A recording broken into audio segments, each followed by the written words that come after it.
Olá a todos, bem-vindo novamente à conversa com o Rodolfo Basílio. Você que acompanha nosso canal aqui, você sabe que nosso objetivo principal é estar dando informação, sugestão e dica para você que vai começar seu negócio próprio aqui no Reino Unido e em outros países também do exterior. E hoje eu tenho aqui uma figuraça, esse aqui é o advogado que sabe tudo, especialista, está aqui há mais de 2 décadas praticamente, doutor Marcelo Reale, que tem um escritório de advocacia de advogados, não só de imigração, trabalha com divórcio, trabalha com direito de família. Nós vamos falar muito aqui da dica, não da questão técnica. Eu não sou, você sabe, nada de advogado. Vou dar um disclaimer aqui, qualquer coisa que eu falar aqui em relação a assunto legal, né? Leve em consideração aqui que eu não sou advogado. O advogado aqui é o Dr. Marcelo Reale, que vai dar informação para você acurada. Dr. Marcelo Reale, muito obrigado por aceitar o convite para vir aqui. Obrigado, Rodolfo. Marcelo Reale, doutor Marcelo Reale, há quanto tempo a gente se conhece, não? Desde que eu abri meu escritório lá na estação de Waterloo, você foi lá, acho que foi no primeiro ano, né? 2007 ou 2008. A gente tinha cabelo preto ainda, não tinha? Dá uma olhada aqui, já tô com o cabelo branco, hein? O seu também, deve tá trabalhando nele aí, meu. Tá menos branco que o meu. Quantos anos que você está aqui no Reino Unido, dando? Desde 2001, então agora 24 anos, né? Vai fazer maio do ano que vem 26 anos. São muitos 25 anos no ano que vem. 25 anos, são muitos anos, hein? 2 décadas e meia. Né? Quando você veio para o Reino Unido, você já veio como advogado ou você se formou aqui? Eu tinha estudado Direito na Alemanha e depois eu revalidei o meu diploma aqui. Eu trabalhei com um escritório de advocacia em Londres e daí eu me requalifiquei pelas diretrizes europeias, porque eu tinha estudado num outro país europeu. Mas eu tive que passar por um processo de no mínimo 3 anos para fazer isso. Daí que eu abri o meu escritório em 2007. 2007, eu lembro. Mas antes disso, então, você trabalhou para outro escritório? Outro escritório por 3 anos. Tá, e ali você estava aprendendo, entendendo como é que é o processo, a questão regulatória. Sim. Você trabalhava como funcionário ou subcontratado? Como funcionário. Tá, você era funcionário deles. A maioria dos escritórios aqui, eles têm pessoas como funcionário mesmo, não como um consultor. Se bem que está mudando, eu acho isso. Sim, eu tenho uma coisa interessante, assim, o seu escritório e alguns empreendimentos que eu também me envolvi aqui no Reino Unido, se beneficiou de eu chamo de década de ouro aqui dos brasileiros, que veio muito brasileiro aqui. Agora parece que está diminuindo um pouco essa intensidade, a gente teve que alterar um pouco, né? O tipo de serviço, comunidade e tal, a gente vai falar muito a respeito disso. Mas vocês também desfrutaram muito, né, esse tempo aí, não? Acho que sim, mas talvez as pessoas que abriram o escritório lá por 2003, 2004 se beneficiaram muito mais. Eu acho que depois de 2011 começou a ter uma queda, lembra que o real estava lá em cima, as pessoas vinham para cá, convertiam, não vale a pena morar aqui. Então, talvez eu peguei os últimos 3 anos daquele boom brasileiro. Acho que quem começou em 2003, 2002, 2004 se beneficiou muito mais. É verdade, né? E o número de brasileiros aumentou exponencialmente. Sim. A quantidade de escritórios que tinha de direito, enfim, de imigração, eram muitos, não? Já não tem a quantidade que tinha antes, não? Não, e também muitas pessoas se beneficiaram porque muitos brasileiros têm passaporte europeu. E agora isso está acabou, né? Quer dizer, só quem já estava aqui antes da saída do Reino Unido da União Europeia, mas muitos brasileiros vieram aqui através da lei europeia e os escritórios se beneficiaram por causa disso. Então, era uma das características dos clientes brasileiros. Se eu tinha um cliente chinês, a única opção deles era a lei britânica. Mas os meus clientes brasileiros, eu tenho passaporte italiano, alemão, português, eles tinham outras rotas para entrar no Reino Unido. Quando eu falava com um cliente da Índia, ou do Japão, ou da China, a rota era somente a lei britânica. Então, acho que aquele boom de brasileiros também surgiu por causa da União Europeia. E todo mundo eu lembro que casava, teve muito casamento, aí teve casamento por procuração, teve muita coisa, né?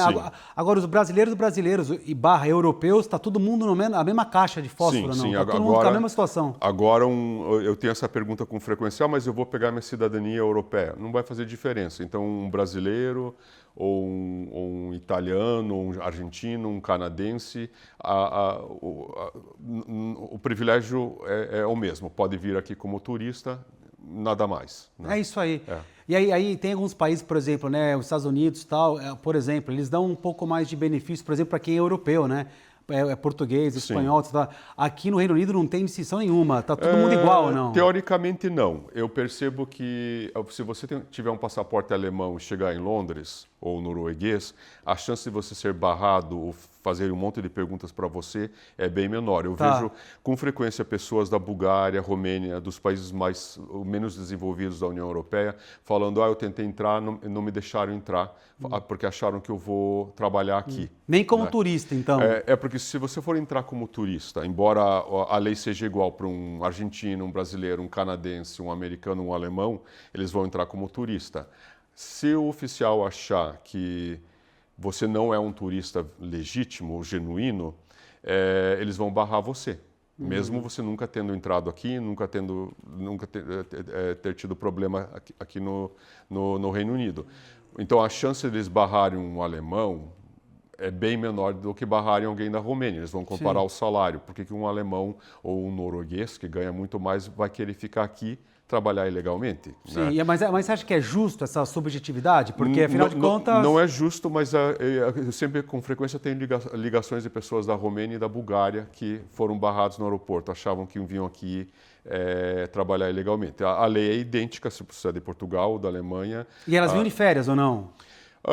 Eu acho que tinha algumas pessoas que me falaram que realmente queriam vir e morar aqui. Ah, tá. Então eles já vinham, então vai ficar... o ilegal, o overstaying, é isso? Já vem com essa ideia. E vem com família, às vezes, também? Vem tudo? Alguns sim. Algumas pessoas da União Europeia não sabiam que... Chegaram depois do dia 1º de janeiro ou depois do dia 31 de dezembro de 2020, pensaram que ainda não poderiam continuar e morar aqui. Algumas pessoas estavam mal informadas, outras pessoas pensaram, talvez eu ainda tenha algum privilégio, mas receberam um não. Né? Sabe o que eu me lembro muito bem? Quando eu cheguei, por exemplo, em Londres pela primeira vez, foi em dezembro de 2004, eu lembro que eu morava, inclusive, na casa que eu compartia, né, com um monte de gente, tá? Aquela ideia, né, jovem e tal. Tinha um monte de gente legal, que era overstay naquela época lá, Você acha que agora, depois do Brexit, a gente corre o risco, o Reino Unido corre o risco de ter aquela situação que eu vi em 2004, uma porrada de gente legal, não sei o que, era uma confusão total. Você acha que vai acontecer isso novamente ou não? A imigração não diminuiu com o Brexit, muito pelo contrário, ela aumentou. O que eu percebi talvez seja agora, há menos pessoas vindo da União Europeia, mas há mais pessoas, acho que as estatísticas estão mostrando que tem mais pessoas vindo da Nigéria, Paquistão, Índia. da Índia. Você vai num restaurante, você não vê mais o garçom italiano. Eu fui até no brasileiro comer, o garçom era indiano. Tá vendo? Então, mas a imigração continua porque é um mito. O Reino Unido precisa de imigrante. Então, o que eles fizeram, eles simplesmente barraram os europeus, mas eles têm que trazer imigrantes de um outro lugar. Sim, mas deu uma mudada desde lá, né? Quem acompanha estava aqui, como você estava há muitos anos, aí 25 anos com a empresa, eu estou praticamente com o pé aqui há 18 anos e tal. Mudou muito, não? E está mudando muito, não? Quando Mas você anda na rua... Em que sentido? Andando na rua? No sentido que você não vê mais a quantidade de europeu que a gente via antes, não ou não? Eu ando aqui em Londres, aqui fica parecendo que eu tô, sei lá, na Índia, tem Bangladesh, tem paquistanês, tem... E onde estão os europeus? Eu não sei se mudou assim muito em 20 anos, porque Londres há 20 anos já era uma cidade super multicultural. Mas o que eu percebo indo em lojas ou restaurantes, antes você tinha sempre um atendente europeu. O italiano, o português, o espanhol. Agora você está vendo bem menos e eles estão sendo substituídos por pessoas da África ou da Ásia, né? Mas a imigração aumentou, ela não diminuiu e o número de pessoas ilegais... O problema é que as estatísticas de pessoas ilegais, ninguém sabe qual é o número de pessoas ilegais. Não. Eu já ouvi falar 500 mil, 1 milhão. É difícil você ter estatísticas, porque se a pessoa não está no sistema, não tem como você contar. Né? Era fácil saber o número de pessoas que moram aqui com um visto, mas o número de pessoas que entraram ilegalmente ou continuaram ilegalmente, não tem como o governo saber. Então tem que ter aquela especulação, talvez sejam 500 mil pessoas, ou talvez sejam 1 milhão de pessoas, mas eu acredito que isso não mudou. Não. Né? E aí você acha que a consequência do Brexit é que talvez o número de ilegal vai aumentar? Eu estou falando agora especificamente dos brasileiros. Vai ter um monte de brasileiro que vai entrar com visto de turismo aqui, vai ficar ou não? Porque o brasileiro entra de boa aqui ou não de turista ou não? Estou enganado. Ou tem também a mesma situação aí do... O brasileiro entra como turista. Eu não sei se o número de brasileiros hoje em dia entrando é tão grande quanto era em 2002, 2003, 2004. Mas muitos brasileiros, como faziam no passado, entram como turistas e acabam ficando. E É. qual que é outra opção, talvez, para o brasileiro que vai entrar legal aqui, por exemplo? A gente está falando, como diz, o turismo só pode fazer turismo, pode trabalhar, mas que quer trabalhar, seria talvez o visto de trabalho, o de empresário quase não existe mais. Só que o visto de trabalho, os vistos britânicos, diferente de quando você podia pegar um visto europeu, alguém entrou, ficou ilegal, conheceu um italiano, um português, se casaram, poderia pegar o visto aqui mesmo sem visto, mesmo estando ilegal, porque a lei europeia permitia isso. Sim. Os vistos britânicos, você sempre tem que voltar. Se você está como turista ou não tem visto, você não pode fazer o pedido de visto aqui dentro. Você tem que ir embora. Há raras exceções. Se você é pai de uma criança britânica, ou você tem uma criança que nasceu aqui ou mora aqui há 7 anos, ou você é de um país que está em guerra. São poucas as exceções. Normalmente você vai ter que voltar. Então, se você veio como turista e você quer um visto de trabalho, você vai ter que ter um trabalho, alguém que te patrocine, voltar para o país de origem e ver se você preenche os requisitos. Eu tenho muito essa pergunta com clientes da União Europeia, da Romênia, da Bulgária. Mas eu trabalhava antes, eu fiz o pedido, foi negado, o meu empregador quer me contratar. Só que às vezes o empregador não consegue justificar por que está trazendo alguém de fora. Então vai depender do tipo de trabalho que essa pessoa for fazer. Não é todo mundo, é muito fácil se você é enfermeiro, médico, dentista. O que eles precisam no Reino Unido ou não? O que eles precisam, Tá. Mas na verdade, eu acho que tem muita coisa política. O Reino Unido também precisa de pessoas para limpar a rua, para servir. Tudo. Só que na cabeça, aquela retórica política, nós só vamos trazer pessoas altamente qualificadas para o país. Tá. Isso foi parte da campanha do Brexit. Sim. Lembra? Lembro. Então, escandaloso. Muitas empresas escreveram, falaram com o governo atual, anterior, deixe mais flexível a lei para trazer alguém, um garçom ou alguém no hotel, mas daí o governo ia ter que voltar no que eles falaram, nós só vamos permitir pessoas altamente qualificadas no país. Mas isso como compromisso. Como compromisso, mas pode derrubar, tem muita política envolvida com imigração. Então, Entendi. você viu toda vez que acontece um problema, eles vão apontar o dedo para o imigrante, injustamente. Sempre, né? porque é o meio de escape. Agora, por exemplo, vamos falar um pouco, como aqui é o nosso papel principal, que a gente falar sobre empreendedorismo, falar sobre o empresário e tal. A gente já sabe que o visto de empresário é uma complicação, antes era interessante. A opção talvez seria agora, o brasileiro quer vir, a pessoa é inteligente, tem capacidade e ela sabe trabalhar no trabalho que ela faz. A gente já falou de diversos tipos de trabalho. E aí, qual que seria a dificuldade? Eu vou dar alguns exemplos aqui para a gente poder até desse bate-bola. Eu tenho aqui uma estética brasileira ou um cabeleireiro legal, um exemplo aqui, ou uma coisa de spa, que precisa de uma pessoa que fale, por exemplo, português especificamente, porque tem gente de Portugal aqui também, tem brasileiros, quer que seja. E aí eu quero que essa empresa aplique para o sponsor, como empregador, por exemplo, para poder trazer um esteticista brasileiro ou um cabeleireiro, sabe, uma estrela do Brasil. Tem essa chance ainda ou só são para aquilo? Chance, mas nem sempre você pode justificar. Por exemplo, se você tem um salão de beleza, primeiro você tem que ver se a contabilidade da tua empresa comporta isso. Né? E às vezes eu converso com pessoas que têm um salão até próspero, mas no papel não é. Né? E não consegue trazer uma pessoa. E às vezes você não consegue justificar, mas eu preciso de alguém que fale português. Há brasileiros aqui que falam português e poderiam ser treinados dentro do Reino Unido. Tá. Então não é muito fácil. É mais fácil quando você vai trazer alguém ligado à saúde, enfermagem, para cuidar de alguém. Então vai depender da atividade. Mas é interessante que se você olhar por nacionalidade, é muito mais fácil você ver alguém da Índia com visto de trabalho, talvez porque os salários na Índia ainda sejam mais baixos do Brasil, é muito mais atraente para alguém na Índia que estudou, fez a faculdade em inglês, estudou direito, eu quero ser um advogado no Reino Unido porque eu vou ganhar mais e eu falo inglês fluentemente, né? Então o brasileiro pensa, eu estudei direito, sou médico, sou dentista, será que eu vou viver melhor no Reino Unido? Talvez não. Né? Então, a questão do Brasil é que, dependendo de que lado da moeda você está, da tua profissão, talvez você não vá viver melhor. Se você é médico no Brasil, será que você vai querer ser médico no Reino Unido? Talvez não. Né? O dentista tem uma situação interessante aqui. Tem muito dentista aqui que é superstar aqui brasileiro. Sim, tem. O meu dentista é brasileiro. Então, alguns que vieram, inclusive, que foram entrevistados, ou não entrevistados, teve essa conversa aqui comigo, vários de sucesso, que tem equipes de sucesso. Os brasileiros são, sabe, orgulho total, orgulho nacional. Cara, é igual Havaianas aqui. Os caras são tudo bom, meu. Sim. Sabe? Pouco picareta. Mas é muito mais fácil você trazer alguém altamente qualificado da Índia, porque há um interesse maior. Eles todos fazem faculdade em inglês.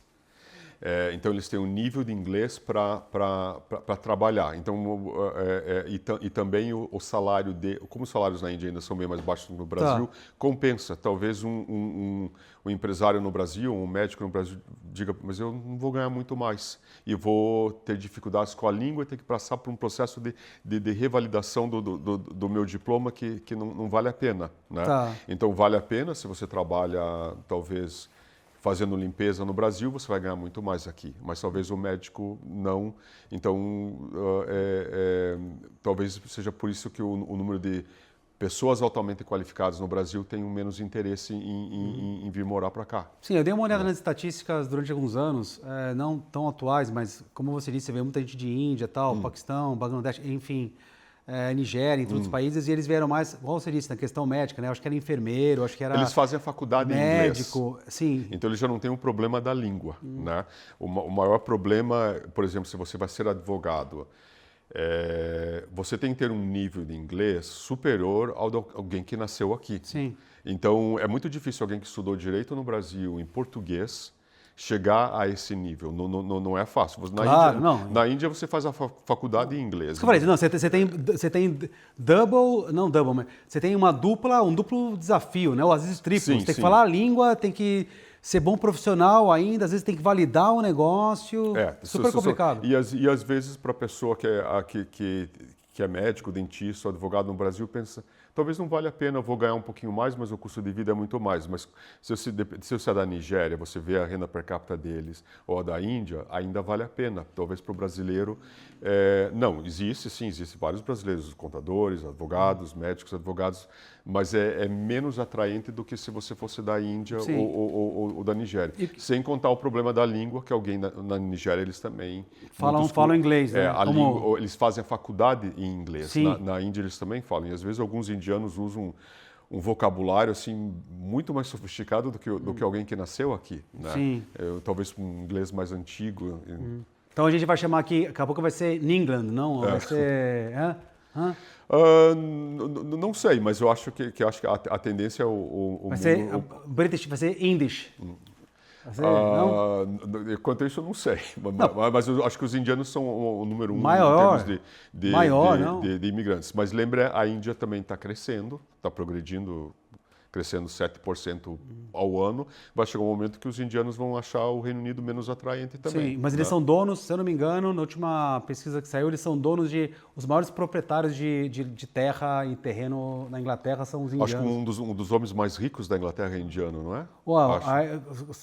Certamente sim, mas até de uma maneira geral, de número de pessoas que têm propriedade na Inglaterra, a maior parte é indiano pela primeira vez. Quer dizer, daqui a pouco vai ser Indish, né? Eu não conheço essa estatística, mas... É interessante, eu olhei recentemente.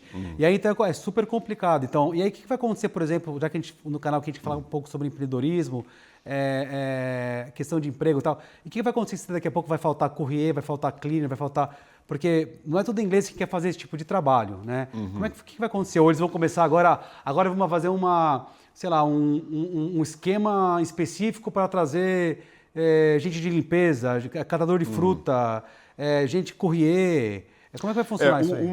Uma das sugestões, mas o governo nunca aceitou e talvez não aceite, coisa que a Espanha está fazendo, você tem 500 mil pessoas ilegais, dá um visto para eles, porque eles vão suprir toda essa deficiência e vão pagar imposto. Vão contribuir, né? Parece que a Espanha fez isso no passado, não sei se eles estão fazendo isso agora, e a Espanha é um dos países que mais está crescendo na União Europeia. Sim, continua assim lá, continua. Lá, se eu não estou muito enganado, só o número de anos, mas eu acho que E olha que interessante na Espanha, se o empregador contrata um empregado ilegal, né, a pessoa vai lá e faz o negócio do registro dele no cônsul lá, local, e depois se ele ficar trabalhando mesmo ilegal e pagando os impostos, contribuição durante 2 ou 3 anos, você consegue depois dar o visto pro overstaying ou pro ilegal, o informal que está lá, que é um monte, né? Venezuelano, colombiano, uma porrada. E no final, estatisticamente, foi comprovado que com essa iniciativa, os imigrantes hoje salvam a economia espanhola. Sim, é quem contribui para garantir que aquilo ali vai continuar funcionando. Tanto que a Espanha está muito melhor que o Reino Unido em termos de crescimento, né? O problema do Reino Unido é que é a questão política. Os políticos acham que se permitirem isso, eles vão mandar uma mensagem errada para as pessoas. Então, vamos legalizar 500 mil pessoas que estão ilegais ou 1 milhão, e daí eles acham que mais pessoas virão, né? Mas eu não sei se uma coisa tem a ver com a outra, porque se você controlar quem entra, e o que você vai fazer, você vai pegar 500 mil pessoas que poderiam estar a pessoa está aqui também, imposto. não? A pessoa está aqui. A pessoa está aqui, Nos Estados Unidos teve uma iniciativa dessa uma vez, não teve? Ou estou enganado? Teve uma. Eu acho que alguns políticos sugeriram isso, mas... De novo, não? Acho que pela segunda vez. Sugerindo. Aqui na Inglaterra, o governo é totalmente contra esse governo, o governo anterior, a Espanha... eu sei que eles já fizeram isso no passado, mas felizmente ou infelizmente todo o país precisa de imigrantes, né? Uma vez eu li um artigo sobre quando vieram muitos poloneses para o Reino Unido, né? Então no artigo falava excelente para o Reino Unido, porque a Polônia vai criar um rapaz, uma moça por 20 anos, vai pagar escola, berçário, saúde, benefício, médico, isso e aquilo. Daí quando esse rapaz completa 20 anos, ou a moça completa 20 anos, vem para cá. E vai fazer um trabalho, né? Então, uma outra possibilidade, se você não quer imigrantes, você vai ter que qualificar todo um grupo de pessoas. Isso vai demorar 20 anos, vai custar E eles não são. muito Eu dinheiro. acho que a Inglaterra não é muito bom nesse tipo de situação, na verdade. Eu acho que eles se perdem. É a minha opinião. 20 anos aqui, lidando com FCA, HMRC, entendendo um pouco sobre o CG, sobre os cônsuls. É meio complicado. Vamos falar um pouquinho sobre o seu perfil como empreendedor. Você acha que você tem 3 tipos de perfil, na verdade, né? Ou de qualidades que um empresário tem que ter, né? É a questão bem operacional, o cara que conhece a parte técnica, tal, entende, né? Tem conhecimento, sabe fazer o trabalho. Depois o gerencial, é o cara que é gerente, que tem que gerenciar as pessoas conforme eles são contratadas, tal. Que é um pouco mais de liderança. Depois tem a questão estratégica, a pessoa que consegue para onde que a gente vai. Onde você se encaixa mais desses perfis aí? Você acha que você é mais operacional, gerencial ou estratégico? Talvez eu faça um pouquinho de cada um. Eu sei que eu conheço advogados que não trabalham, não falam mais com os clientes, não ligam mais, não trabalham mais com o lado jurídico. Eu conheço um advogado em Manchester, onde eu presto consultoria para esse escritório de vez em quando. É um casal, né? Ele não trabalha mais como advogado. O trabalho dele é gerenciar, fazer networking, fazer com que o escritório cresça. Sentar no sofá. Ele saiu da cadeira e está no sofá Então agora. ele não vai sentar com o cliente e falar: o teu problema é divórcio, isso e aquilo. Eu faço isso ainda, mas ao mesmo tempo eu tenho que gerenciar, né? O escritório dele está crescendo, hoje tem umas 50 pessoas ou mais em 10 anos, e o trabalho dele é só fazer o escritório crescer, né? Eu não sei se eu consigo só fazer isso. Eu quero trabalhar com direito, eu quero falar Você com o meu gosta cliente. então de colocar a mão na massa? Eu não sei em que categoria você me incluiria, então. Não, aí eu vou te colocar no operacional, né? Um pouco tá. mais, mas é o operacional. E aí talvez mais operacional. Deixa eu pensar numa outra situação aqui. Nesses praticamente 25 anos... 19 anos. 19 anos, desculpa. Aconteceu de tudo, né? A gente sabe. A gente passou por diversas crises financeiras. A gente teve 2008, a gente teve 2012, a gente teve Brexit, Covid. E durante esse período todo, teve várias situações que aumentou, diminuiu o faturamento, equipe, tal, da tua empresa. Né? Durante as fases de crescimento de uma empresa, que a gente tem o início e sobrevivência quando você começou. Depois tem a questão do crescimento da empresa, demora alguns anos, aí você se consolida, fica a fase de maturidade, que você está estável, tem funcionário, e aí, geralmente, o que acontece? Tem 2 situações que podem acontecer, ou declínio ou renovação. Minha pergunta para você é, em que estágio você acha que a tua empresa está hoje? Eu acho que eu estou num estágio de renovação, mas envolve também renovação pessoal. A saída do Reino Unido da União Europeia foi um baque para o escritório, porque o nosso escritório era um dos escritórios no Reino Unido que se especializava com clientes europeus. Inclusive, às vezes eu tinha alguém que me ligava, um advogado de uma outra cidade, dizendo: esse é um caso europeu e eu sei que o teu escritório é um dos que se especializam. E a gente perdeu esses novos clientes europeus. Eles não podem mais chegar aqui pela lei europeia. Eu ainda lido com europeus que estavam aqui antes da saída e vão continuar usando a lei europeia, né? Mas aqueles milhares que entravam todo dia, ou todo ano, ou todo mês, perdeu. Então eu tive que reestruturar o escritório. Reestruturar significa diminuir ele por um tamanho que você mantém a lucratividade, aumenta o nível de felicidade e mesma qualidade. Sim, é isso. Diminuir, por exemplo, algumas pessoas saíram, cada um vai seguir o seu caminho, eu resolvi, talvez não tenha necessidade de contratar uma outra pessoa. E também reestruturar, o europeu. Eu não vou perder o cliente europeu. Por exemplo, eu tenho um cliente da Polônia, ele já está aqui antes do Brexit, então ele entrou pela lei europeia. Mas ele quer trazer a esposa dele, que mora na Polônia. Não significa que ele não possa trazer, mas ele vai ter que trazer pela lei de imigração britânica. Vai custar um dinheirão, porque tem taxa do home office, taxa do NHS, da saúde, mas ele provavelmente vai conseguir trazer. Não vai ser tão fácil como antes, que poderia chegar aqui como turista e fazer um pedido, mas ainda, mesmo assim, eu consigo ter os clientes europeus, os que estão aqui. Que são bastante. São bastante.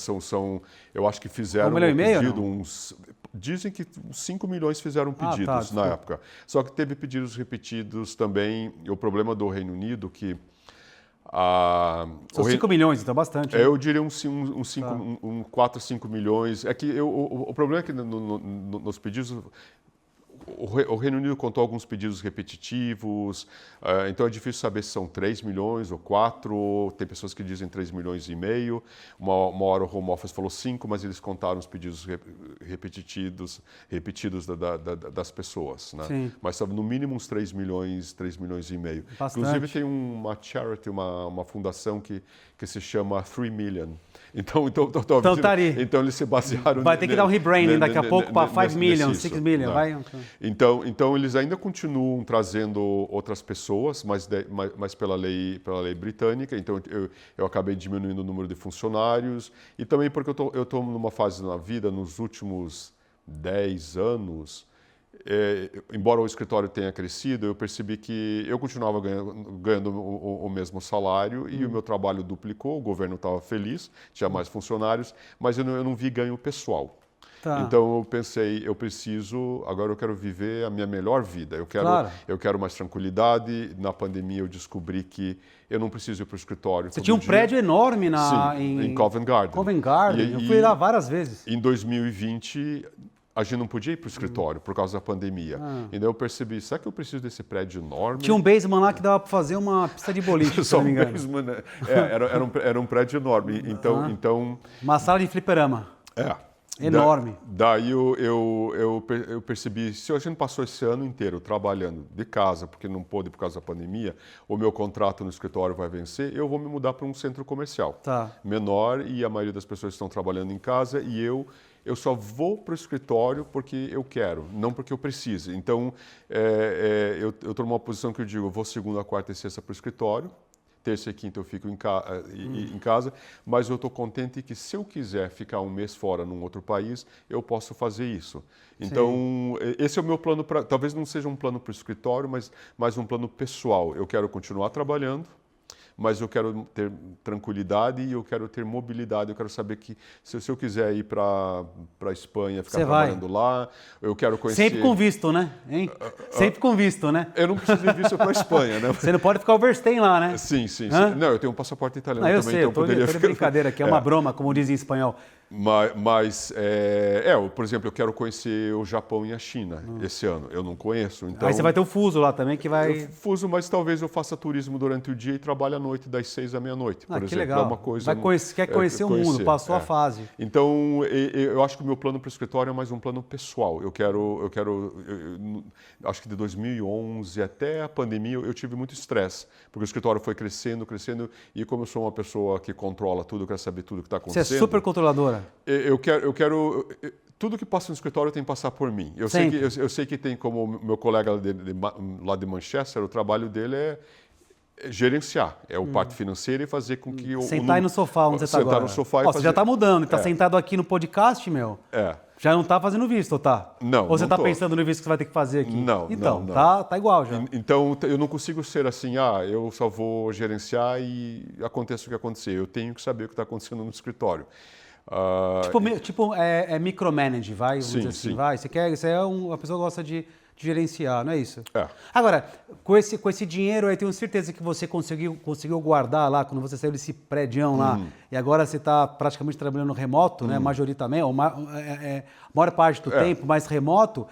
Tenho certeza que a sua lucratividade ficou maior, e com essa lucratividade maior, agora que esse dinheiro que você colocou no bolso, porque você não precisa dessa estrutura toda, você vai conseguir com certeza ir para o Japão, meu. Porque no meu caso, por exemplo, uma das empresas que eu ainda gerencio, né? Naquela época eu também gerenciava, na hora, meu. Na hora que começou o coronavírus, eu já estava com a empresa toda remota, praticamente. Então, para mim, foi antes, eu já tinha modelado a minha empresa antes do coronavírus, na verdade. Uma delas, né?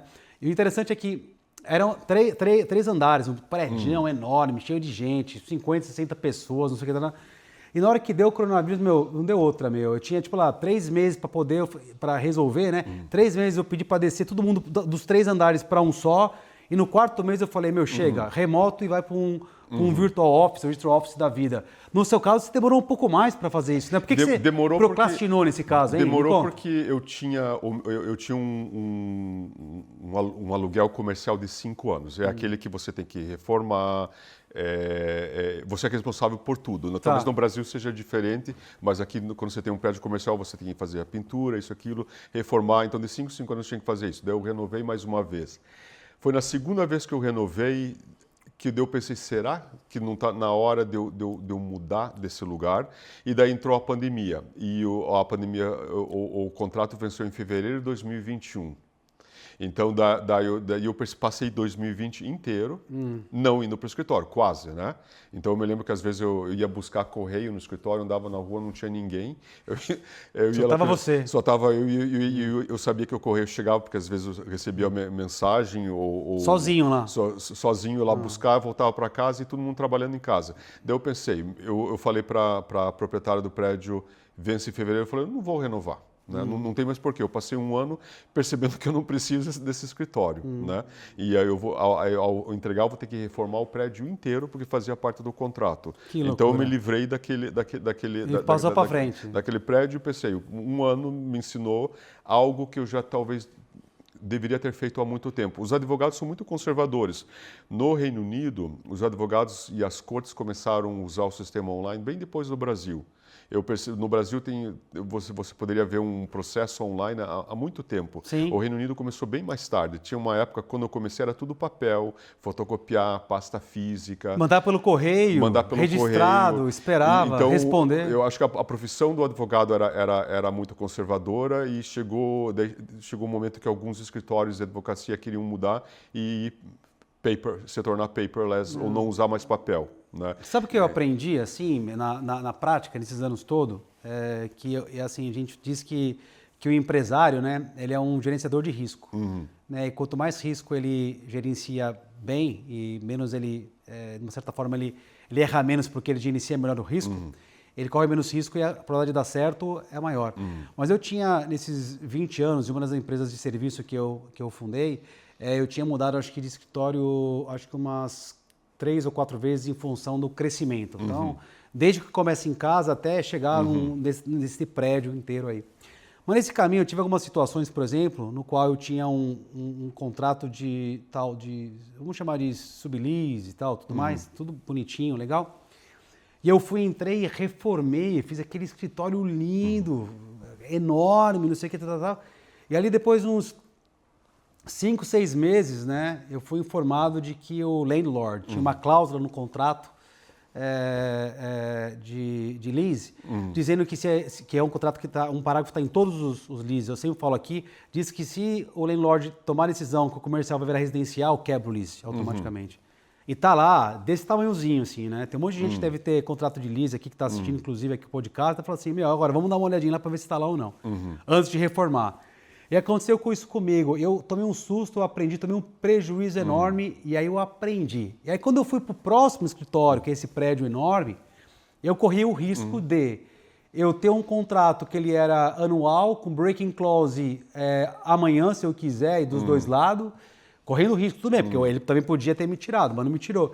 E era mensal e vamos que vamos. E lá eu também entrei reformando tudo. Olha que interessante.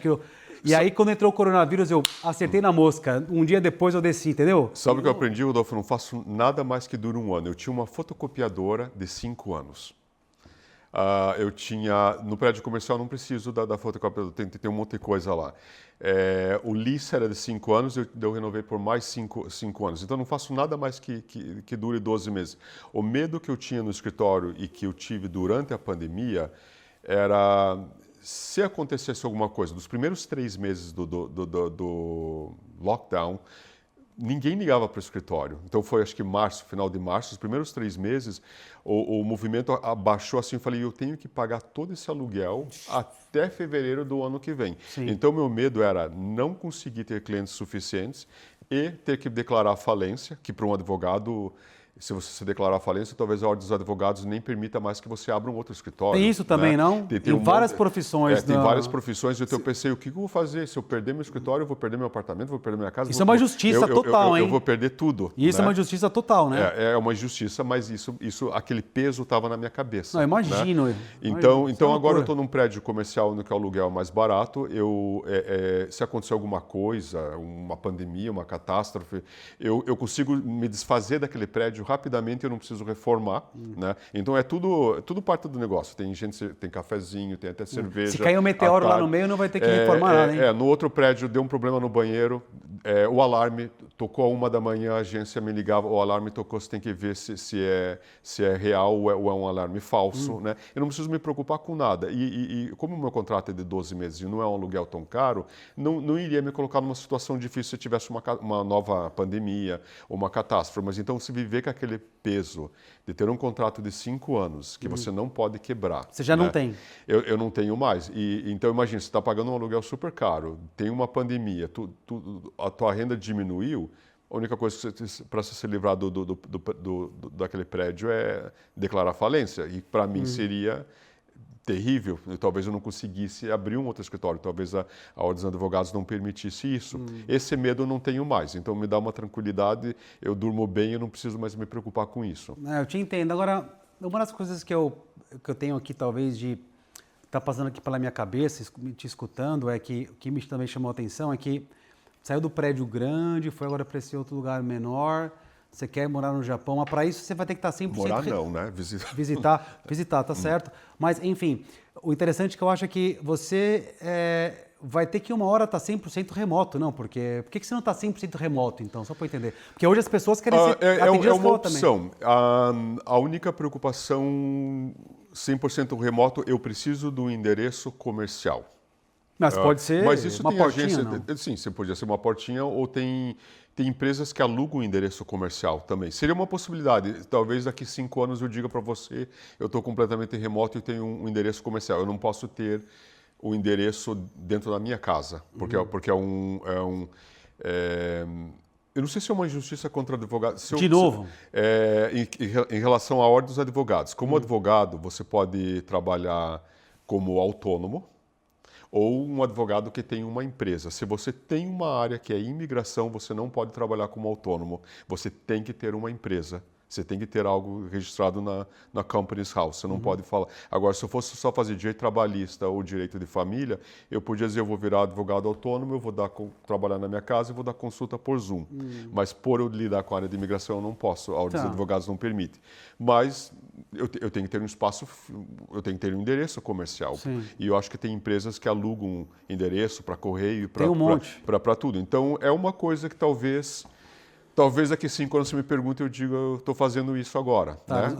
mas eu não estou pronto para isso ainda. Eu não estou Eu gosto de ir para o escritório. Tá, isso aí. 3 vezes por semana. Talvez daqui 5 anos eu esteja pronto. Sim, uma pessoa que não tem a qualificação de advogado não pode ser sócio de um escritório de advogado, certo?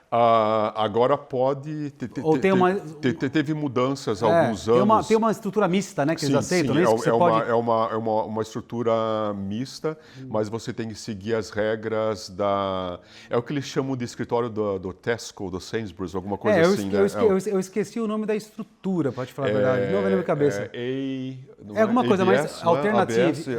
Alternative Business Legal Structure, sei lá. Acho que é ABS, alguma coisa ABS, assim. Alternative Business Structure, eu acho. Então, por exemplo, mas, enfim, você é o mercado Tesco e você vai providenciar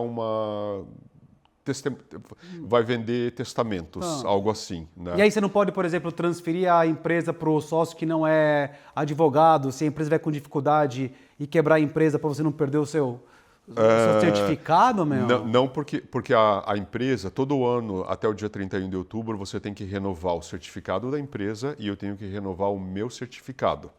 Então, para eu renovar a empresa, eu tenho que ter um certificado como advogado. Tá. Eu não sei como funciona com a ABS, não me lembro se esse é o termo correto. Como é que responde ou não? Se eles têm que ter, talvez, um advogado dentro, eu não saberia dizer, porque não é algo que Deu certo? Ou você não está muito... Eu tive uma época que eu ia montar uma ABS dessa. Eu ia juntar, na época, uma das empresas que eu trabalhava de serviço, de contabilidade e tal, que eu ainda gerencio, junto com uma de legal, uma de advogado na época, assim. No final acabou não dando certo, porque o advogado perdeu um pouco de interesse pro lado dele lá também.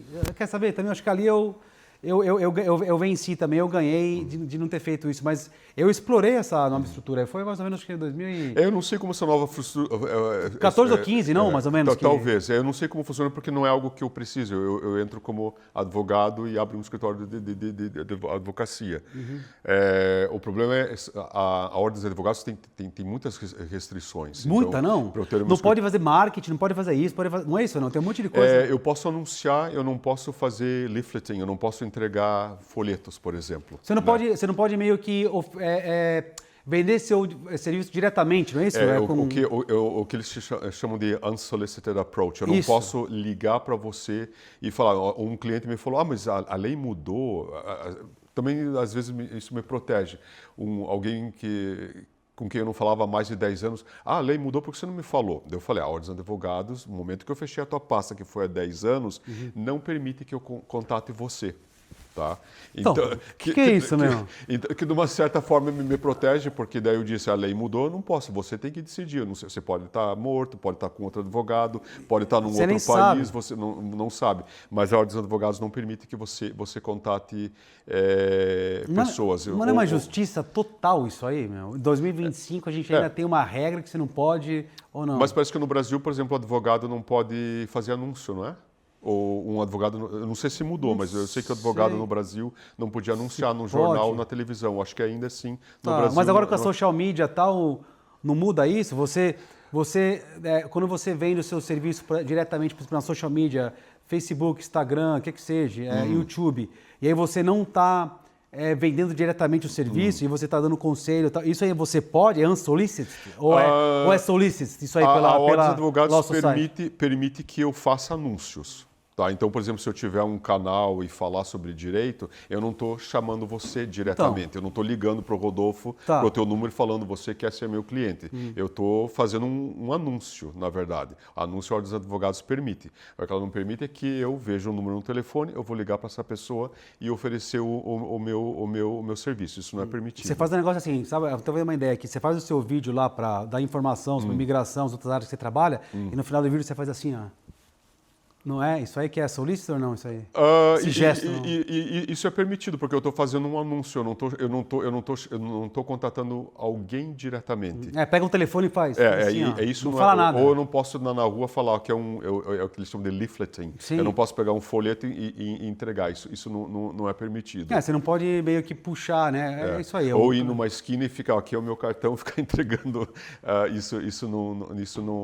E aí eu tenho até uma curiosidade aqui. Então, na hora que você dá o boost, né, dentro das plataformas digital, você coloca o boost e você dá o target de quem você quer targetear, né, focar, direcionar.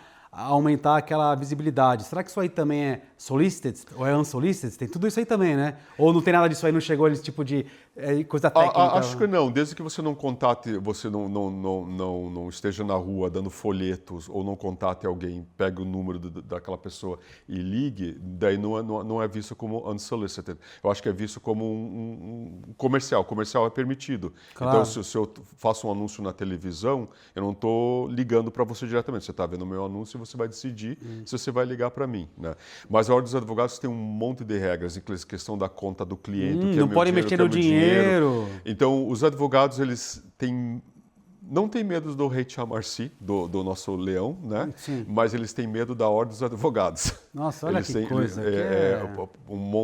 Tem um monte de regras. Então, por exemplo, se eu pensar, agora eu não tenho aquele aluguel tão caro, e se eu quiser ser autônomo, daí eu teria que parar de fazer imigração, eu teria que fazer direito de família. Mas aí você tem outros riscos de ser autônomo também, que será que a estrutura vai valer a pena? A empresa limitada você se protege de várias coisas, do risco, seus bens, seu patrimônio, tem tudo isso também, não?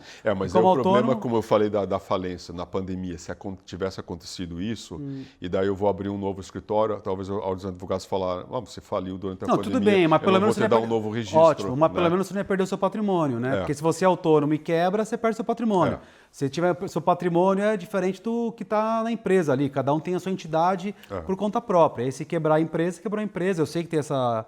É horrível, mas pelo menos o seu patrimônio você consegue manter. Como autônomo, não. Enfim, estou dando aqui uma dica aqui, talvez, da questão contábil. Vou falar um pouquinho sobre...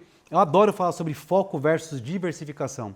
Porque vocês começaram como um história de imigração, mas vocês também faziam outros serviços. Quais são os serviços que vocês faziam e que vocês fazem agora nessa diversificação versus foco? Tinha uma época que a gente fazia direito trabalhista, criminal. Tinha um advogado que gostava muito da área criminal, mas ele saiu, resolvi não continuar. Litígio também, que envolvia várias áreas, proprietário, ou compensação. O que mais que a gente tinha? Trabalhista vocês faziam pra caramba, não? Trabalhista, nem tanto. A gente fazia alguns casos, mas não sei se tem muito dinheiro em direito trabalhista, principalmente se você for advogar para o cliente. Para o empregador, talvez sim, né? Então, agora eu faço imigração, que envolve o direito britânico e ainda um resquício do direito europeu, das pessoas que vieram antes da saída do Reino Unido.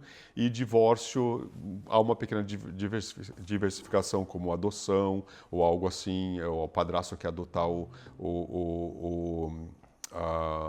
enteado, mas eu diminui bastante as áreas. Sim, a gente gosta muito de falar, eu gosto de falar muito de Pareto, né? Pareto todo mundo sabe que 80%, nesse seu caso talvez, o faturamento vem de 20% dos serviços que você vende, de todos esses que você vende. Aplicando Pareto, esses 20%, quais são os serviços que você mais faz, que talvez representaria o Pareto? Bom, imigração talvez 85%. Então, é isso aí. Você está total na imigração. Embora eu faça outras áreas, a imigração acho que pega 85%. E aí com essa situação que a gente conversou agora do Brexit, que vocês tinham muito brasileiro e tudo mais, que eu fico pensando aqui com a minha cabeça, as formas que você tem talvez de conseguir expandir, ou é o produto ou o serviço que você já faz para um outro tipo de cliente, ou você tem que mudar o serviço para um outro cliente, ou os dois, que é para outro negócio. No seu caso, o que você fez para você poder cobrir essa perda de revenue, de faturamento dos clientes brasileiros na área da imigração? Então, você mudou de comunidade? O que você fez? Eu sempre tive outras comunidades, mas no começo o número de clientes meus brasileiros eles eram o número 1. Era o seu Pareto, novamente. Hoje eu não sei se eles são o número 1. Eu comecei com um albanês, porque era uma brasileira, que inclusive encontrei ela no aeroporto esses dias onde foi? Na Grécia, sei lá o quê. Com um albanês. Ela tinha um namorado albanês. Daí ela trouxe esse albanês ele gostou do meu serviço, falou, embora você não fale a minha língua, ele gostou, daí ele mandou para um outro. Hoje eu tenho um albanês ligando para o escritório de consulta por dia. Era marido ou ex-marido? Ele estava num relacionamento. Hoje nem Será que não é a minha mulher ou não? Não, ela a mulher era casada com o albanês. Não, ela era brasileira. Não, acho que não era brasileira. Ela era brasileira, ela se casou com um albanês. E desse albanês ele indicou outro. Hoje, assim, eu não sei se o meu número de albaneses não superou o número de brasileiros. Albanês, então, agora no seu mercado. Brasileiro também, mas o albanês bastante. Não é só albanês. Eu tenho cliente da Índia, do Japão, da tudo China, que é lugar. dos Estados Unidos. Mas eu acho que em termos de números, os albaneses, eles estão bem... Talvez tenham superado o número de Então, você conseguiu superar essa perda de faturamento em função do Brexit, mudando para uma outra comunidade. Que tem muito empresário brasileiro que não está conseguindo fazer isso e não pensa nisso. O faturamento cai e, às vezes... Vou dar um exemplo aqui. Por exemplo, empresas de remessa de dinheiro, né? Tal das money transfers. Se eu não me engano, alguns anos atrás, aí tinha, acho que antes de Covid e Brexit, tinha acho que 17 operadoras. Hoje, se não me engano, tem 2 ou 3. Sem contar aquelas que com certeza já estão no processo de venda. Quer dizer, por que eles não tentaram mudar e pegar uma outra comunidade, né? Agora, essa brasileira, esse é o amuleto. Você tem o número dela? Não. Eu daria uma unsolicited call para ela de vez em quando, viu? Porque ela que teve essa... Ela foi o seu tipping point, não? Que a gente fala, não? Provavelmente. Eu não sei se eu tenho o número dela. Pô, vai caçar, meu. Depois do podcast aqui, eu tô te dando essa dica, hein, meu. Mas seu amuleto da sorte, ela aí, meu. Mas seu trevo. Eu tenho o número da sobrinha dela, porque a sobrinha marcou uma consulta, então se eu quiser acessar o número dela, eu consigo. Mas começou com... A maioria dos meus clientes vem de boca a boca, então começou com um albanês que gostou do serviço. Sim. E depois foi passando. Eu tenho, às vezes, pessoas que ligam da Escócia, eu tenho políticos que mandam clientes para mim. Político? Isso é bom. Então tem um político bem conhecido que manda cliente para mim, já foi no escritório, gosta do meu trabalho. E às vezes, o político tal, um outro MP, ministro, manda um e-mail para mim, ou político tal, JC... Ela está casada ainda, amor. Eu tô com a moça na cabeça. Não, ela está casada, não? Não, ela não está casada. Ela casou com outro, tem que ligar lá e falar, você casou com quem? Agora eu casei com um japonês. Acho que ela está sozinha. Bate no japonês. Ela tá sozinha. Então, tá vendo? Você tá sabendo, hein? Você tá de olho no amuleto, tá vendo? Você tá atualizado, meu. Tô vendo que você tá fazendo a lição de casa. A maioria dos meus clientes vem de boca a boca. Boca a boca. Ou às vezes é alguém da comunidade albanesa, brasileira, ou da Índia, o Japão, ou às vezes políticos, ou às vezes um escritório de barrister, que são os advogados de apelação que você contrata para fazer apelação, eles gostam do nosso serviço. Você faz muito disso também ou não? Ir para a corte lá, para apelar, para o tribunal, não. Aqui na Inglaterra, geralmente o solicitor, ele faz o trabalho do escritório, ele pode fazer audiência.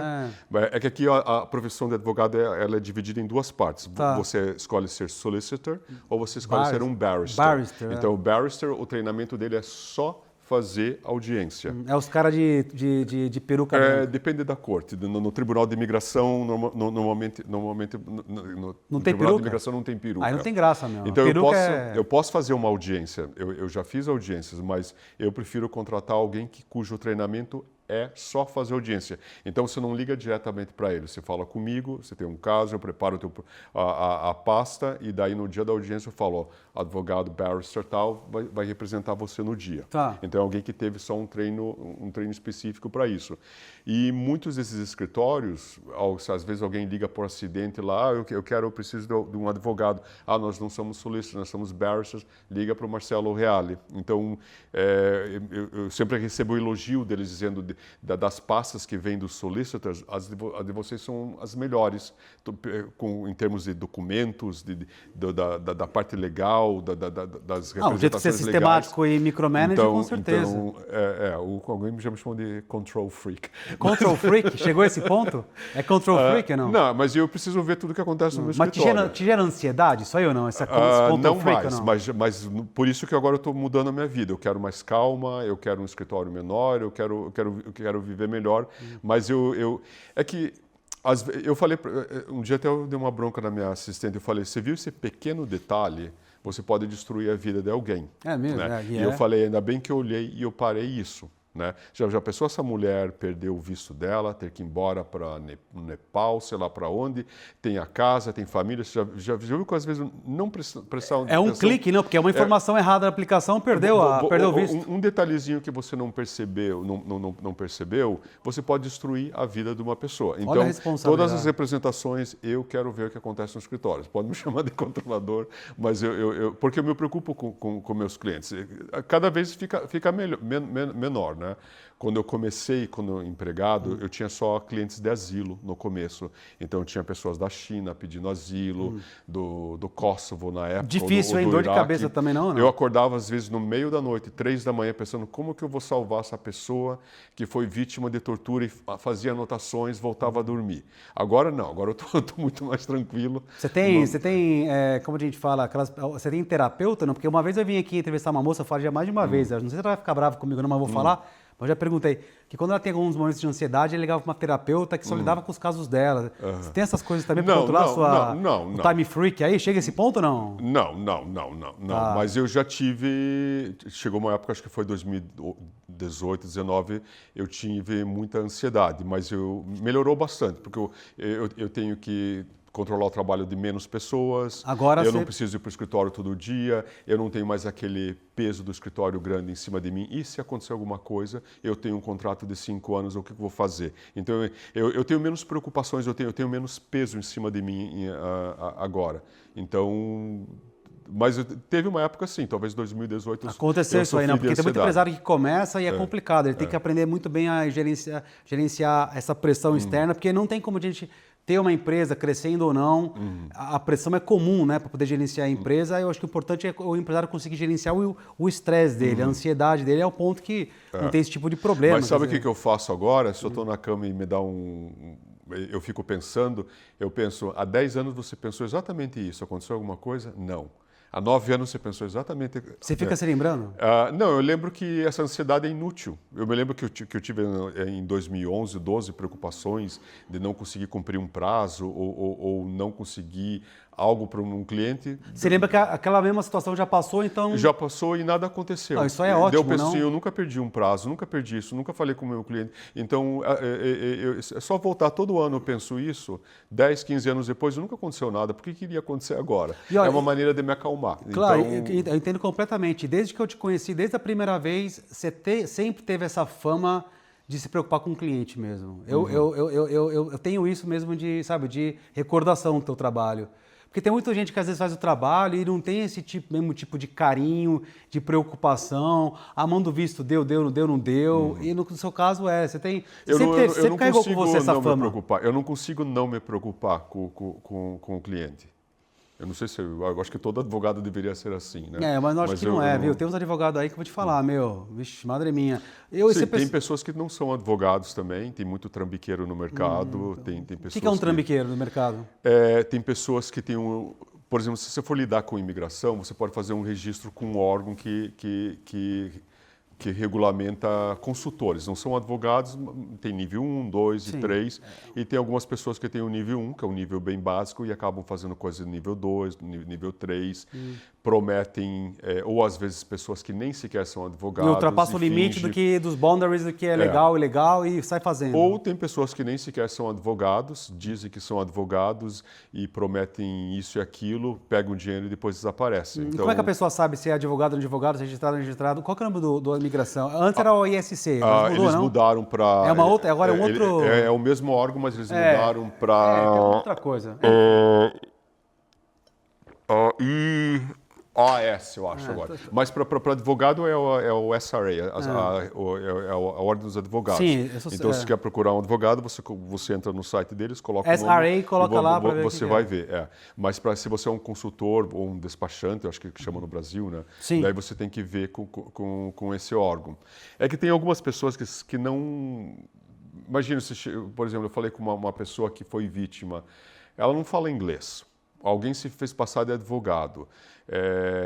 Pegou até no Facebook ou alguma coisa assim, pensou que era advogado, não sabia como olhar se essa pessoa é regulamentada, fez um pedido, prometeram isso e aquilo, e depois a pessoa desapareceu. Acontece, tem pessoas que são... Eu tenho clientes que são muito sofisticados, mas eu tenho clientes que são muito simples. né? Então, e essas são essas pessoas mais simples que são vítimas, ou às vezes as pessoas, eu vejo às vezes com meus clientes albaneses que vieram de outros escritórios, eu digo, eu não vou falar para você o que você quer ouvir, eu vou falar o que você tem que ouvir. E o problema de muitas pessoas que foram vítimas de fraude é que falaram para elas o que elas queriam ouvir e não o que elas tinham que ouvir. E daí pagaram uma fortuna, perderam, essas pessoas desapareceram. É horrível isso. É horrível. Não, e a responsabilidade, ela perdeu tudo. Mas essa fraude existe no Reino Unido também. Com né? certeza. Um dos problemas mais comuns que o empresário tem, né, quando ele começa, especialmente, que ele nunca contratou uma pessoa, é a questão da contratação e do recrutamento, né? O que acaba acontecendo é que o empresário acaba contratando a pessoa errada, ou não fez a verificação correta, não fez a triagem, não fez uma entrevista correta, não pediu referência, que é fundamental. O que você faz aí? O que você aprendeu nesses praticamente 20 anos aí, como empresário, crescendo, para poder evitar esse tipo de situação? Normalmente eu peço referência, se é advogado, eu vou ver se a pessoa tem um registro na Ordem dos Advogados. O que eu fiz muito no passado, eu peguei estagiários, pessoas que começaram, eu posso fazer trabalho voluntário com você. Daí 3 meses depois você vê que essa pessoa é honesta, é trabalhadora e abre uma vaga para um caseworker.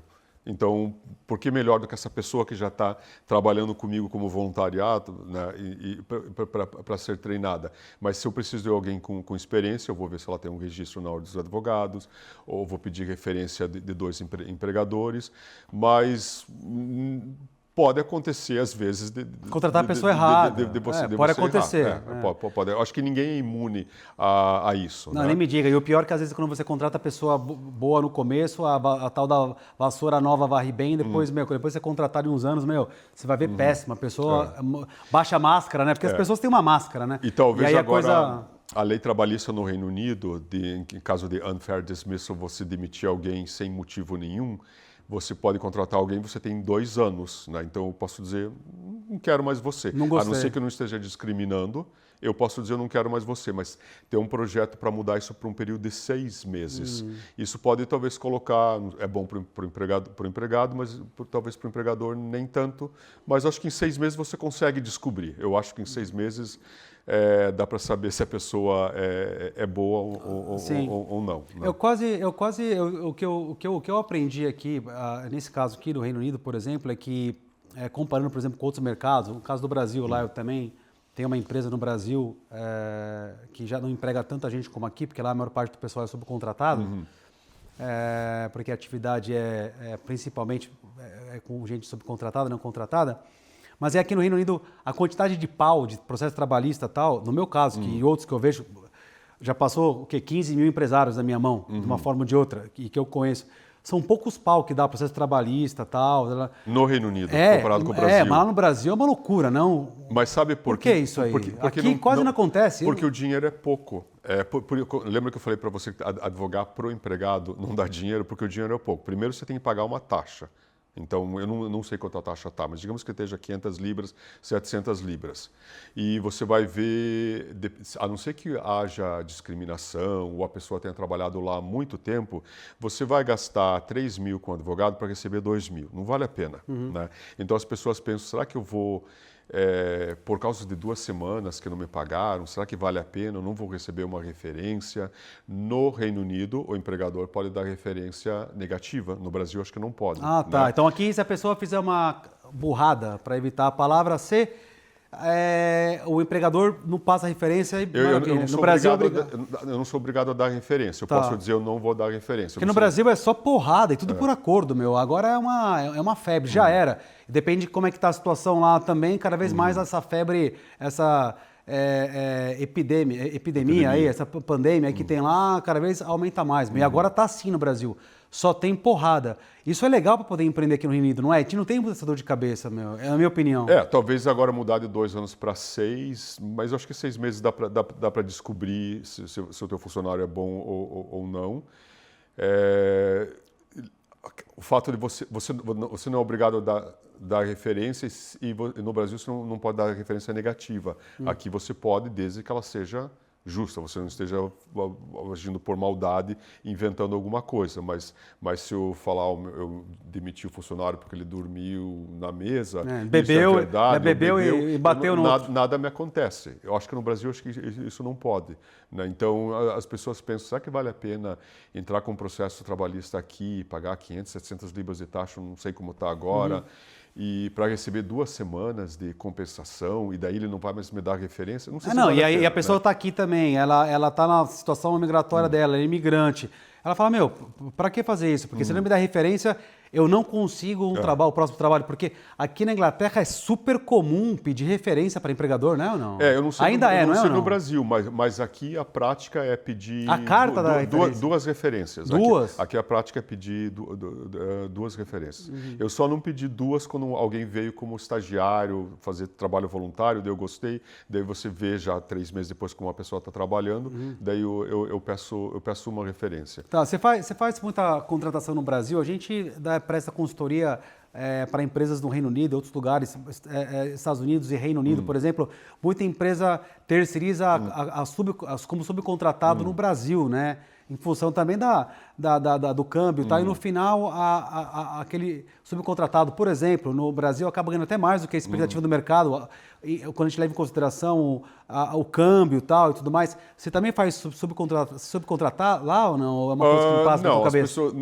As únicas pessoas que são de fora é o escritório de contabilidade, porque como advogado você tem que ter um contador específico para lidar com tem que ser um advogado que se especializa com conta de advogado. Desculpa, um contador que se especialize em lidar com contabilidade de advogados. Sim, mas como que ele é especialista? Por exemplo... Ele tem algum registro, algum órgão diferente? Ele fez um curso para isso, seguindo as regras da Ordem dos Advogados. Então, por exemplo, se eu seguro o dinheiro do cliente, se eu tenho uma conta cliente, eu tenho que ter uma auditoria todo ano pela uma pessoa aprovada pela Ordem dos Advogados. Eu não sei que qualificação que eles teriam que ter. Então, tem que fazer auditoria ou não? Se você decidir... uma coisa que eu decidi, eu não tenho mais conta cliente. Minha contabilidade diminuiu. Então, o que é a conta cliente? O cliente vai me pagar, por exemplo, 2.000 libras. Mas eu quero que você pague... mudou isso também um pouco. Depósito, por exemplo? A conta cliente se o cliente vai receber uma compensação. Eu não lido mais compensação, então eles pagam 30 mil de compensação para o advogado e o advogado passa pro cliente. Esse dinheiro não pode se misturar com a minha conta. A conta administrativa. Ele tem que ir para a conta cliente. A customer client account. Customer account. Client account. Agora, se o cliente, por exemplo, pagar parcelado, você recebe parcelado com depósito depois do final? Ou você, qual é o seu método de pagamento? A maioria dos meus... Para evitar a conta cliente, eu faço valor fixo. Então, se eu faço um valor fixo, eu vou ter que cobrar 2.000, esse dinheiro já é meu. Agora, tem escritórios mais tradicionais no Reino Unido que cobram por hora, mas pedem um adiantamento. Então, eu vou dizer, eu vou cobrar para você tal por hora e eu quero um adiantamento de 5.000. Se eu só trabalhei para você o que vale a 1.000, esses 4.000 não são meus, eles têm que ir para a conta cliente. Sempre tem que ir, não pode mexer, né? Não pode mexer e ter uma auditoria especial sobre isso. Ou quando você compra casa e vende, o banco paga para o... Escrow account, uma coisa assim. Então, aqui você precisa de um advogado, quando você compra uma casa, faz um empréstimo, o banco coloca o dinheiro na conta do advogado. Sim. E o advogado passa para o outro advogado. Então, esse dinheiro não pode se misturar com a conta do escritório. E muitos escritórios que foram fechados pela Ordem dos Advogados foi porque houve uma mistura disso. E você precisa de uma auditoria especial para essa conta, que é cara. Então, como eu não lido com compra e venda de casa e eu faço preço fixo, esse dinheiro já é meu. Então, se eu for cobrar por hora... e eu for pedir adiantamento, aquele dinheiro adiantado que não é do trabalho que eu ainda não fiz, não é meu, ele tem que ir para uma conta especial. Sim. E daí eu preciso de uma contabilidade especial e uma auditoria especial em relação a isso. Era muito trabalho, eu faço preço fixo, eu cortei. Sim, no meu caso aqui, por exemplo, eu trabalho muito com consultoria na área da fintech, empresas de pagamento. FX, banco digital e tal, e eu sento como broker. Já há 14 anos que eu faço, eu devo ter feito mais de 70 deals, né? Então eu sou um pouco conhecido nessa área aí, né? Que é uma das áreas que eu conheço bastante.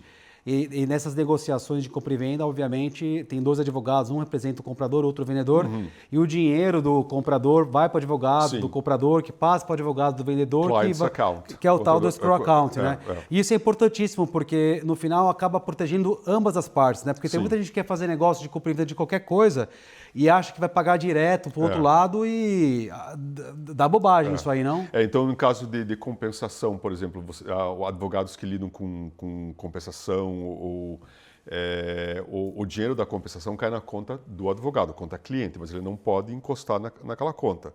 Daí ele transfere, se a outra parte tiver advogado, não, se ele for o cliente, vai depender se é a parte que vai pagar digamos que se é o advogado da parte que vai pagar. Então, a parte que vai pagar deposita na conta do advogado, o advogado passa para a conta do advogado do cliente que vai receber o dinheiro, daí eles fazem a transferência. Então, esse dinheiro não pode se misturar de forma nenhuma com a conta do escritório. Se você quer perder o teu diploma, perder o teu direito de advogado, é só tocar lá. Você mexer. Quando você vê, por exemplo, tem um jornal da Ordem dos Advogados que se chama Law Gazette. Daí tem o Tribunal Disciplinar dos Advogados. Se você quer ver por que as pessoas perderam o direito, mexeram na conta cliente. Esse é o principal. Esse é um dos principais. Então, por exemplo, e o teu seguro sobe. É só você ter uma conta cliente, então... Acabou. Então, o advogado é obrigado a ter um seguro mínimo de 3 milhões. Tá, é uma grana. Agora, se eu lidar com conveyancing, que é a compra e venda de casa, provavelmente o meu seguro vai ser muito mais alto e eu vou precisar de um valor maior. Então, quem lida com litígio, área de risco, precisa de um seguro obrigatório. Bem maior. Mas agora apareceu uma coisa aqui na minha cabeça, acabou de passar aqui na minha cabeça, passou que nem um foguete. Então, qual que é o pior caso do cenário? No meu caso aqui da compra e venda, o que acontece se um dos advogados for para liquidação ou roubar o dinheiro? O que pode acontecer? Qual que é o pior caso do cenário aqui? Estou pensando com voz alta aqui agora. Porque pode acontecer também, não? Por isso... na verdade... Eu estou falando no meu caso aqui também, viu? Até sua opinião. O dinheiro tem que ir para a conta cliente. Então, essa conta não é do escritório. Qualquer coisa que aconteça com o escritório, aquele dinheiro não pode ser mexido. E se for fraude? Daí é uma outra história. A Ordem dos Advogados tem um fundo de compensação quando eles fecham o escritório. Estou preocupado aqui, porque negócio eu tenho intermediado. Aí nunca aconteceu nada, porque eu trabalho com os advogados que são ótimos, bem renomeados, têm referência há muitos anos, né? E já me conheço eles há muitos anos, por isso que eu trabalho com eles, porque o trabalho faz direitinho. Inclusive, a minha empresa que eu vendi também foi com eles no passado. Mas agora me chamou um pouco de atenção. O que acontece se entra um louco do financeiro lá e rouba todo o dinheiro? Porque às vezes é negócio de 6 milhões, 10 milhões, 20 milhões. O que acontece quando você não faz isso aí? Aí, qual é o máximo que eles... Qual é o máximo que eles... Eu não saberia dizer porque a Ordem dos Advogados tem um fundo de compensação, mas eu não sei se existe um máximo ou se o próprio escritório vai usar a seguradora. Eu vou dar uma olhada nisso aí, porque pode acontecer, não pode uma coisa dessa? Não? Eu acho que ninguém está imune. Nunca aconteceu com nenhum cliente meu, mas deve acontecer essas loucuras, não? Porque não é a prova de bala, não tem como não. Eu vou dar uma fuçada nisso aí. Se você compra e vende a casa, o dinheiro vai para a conta do escritório de advocacia, só que ele vai para uma conta especial. Então, se aquele escritório falir, aquela conta não é mexida. Daí a pergunta é, mas se alguém tirar esse dinheiro? Né? Geralmente você tem que ter só uma pessoa ou duas são autorizadas a mexer naquela conta. Então, todo ano você tem que falar para a Ordem dos Advogados, eu sou oficial disso, disso e aquilo. Então, quando o escritório é menor, você acaba incorporando todas as funções, mas não é qualquer pessoa que pode encostar naquele dinheiro. Sim. Mas nada impede a pessoa passar um dinheiro, só que daí é fraude, é algo criminoso, né? Então, você vai acabar sendo preso. Porque crime e fraude também acontece. Eu estou um pouco interessado no teu perfil como empreendedor, ou melhor, como empresário, porque você buscou, reestruturou, diminuiu, manteve uma certa forma a lucratividade, está feliz, tem mais tempo, está remoto e tal. Então você conseguiu equilibrar um pouco mais a sua vida. Mas você já está duas décadas, entendeu? Assim, você já passou por todas as fases. Para quem começa agora, tem como equilibrar a vida, meu? Tem que trabalhar que nem um louco? Porque você trabalhou que nem um louco, eu também trabalhei que nem um louco. Tem que trabalhar como louco para depois relaxar ou não? Ou tem como entrar já relaxado na... Eu acho que se você for ter o próprio negócio, né? Sim, empresário. Bom, segundo as estatísticas, 80% dos negócios em 5 anos fecham, né? Segundo isso. É isso aí, né? E parece que nos próximos 5 anos, esses 20 que sobraram, só 20 daqueles 20... Então não é fácil. Acho que você vai ter um escritório, você vai ter que, ou não um escritório, qualquer empresa, você vai ter que se sacrificar. E muito, né? não? Se sacrificar e muito. E eu acho que talvez o único conselho que eu daria, além de muito trabalho, não pense no imediatismo. Pense no cliente, se o cliente gostar de você, como aconteceu com meus albaneses, hoje eu só falta ter uma estátua na Albânia. Eu tenho vários clientes albaneses. Então, tem pessoas que pensam que querem ganhar vantagem. Eu quero isso, não estou aí se o cliente está contente ou não. É só você pegar uma má fama que... Acabou. Acabou. E esses escritórios que pensam no hoje, eu não vou aconselhar o que é o melhor. Estou falando do ponto de vista do advogado. Claro, legal. Quero pegar isso aí. Mas às vezes eu vejo clientes vindo do outro escritório para mim e eu digo, mas por que foi feita uma apelação? O teu caso era um pedido novo, seria muito mais barato. Talvez porque aquele escritório pensou no dinheiro deles. Claro, né? Quer dizer, ele deu a solução que o escritório vai ganhar mais. Mas como advogado você tem que pensar no que é o melhor para você. Sempre. Né? Como aconteceu com casos médicos de médicos nos Estados Unidos, que sugeriram cirurgias onde não era necessário, porque eles ganhavam $20 mil por cirurgia.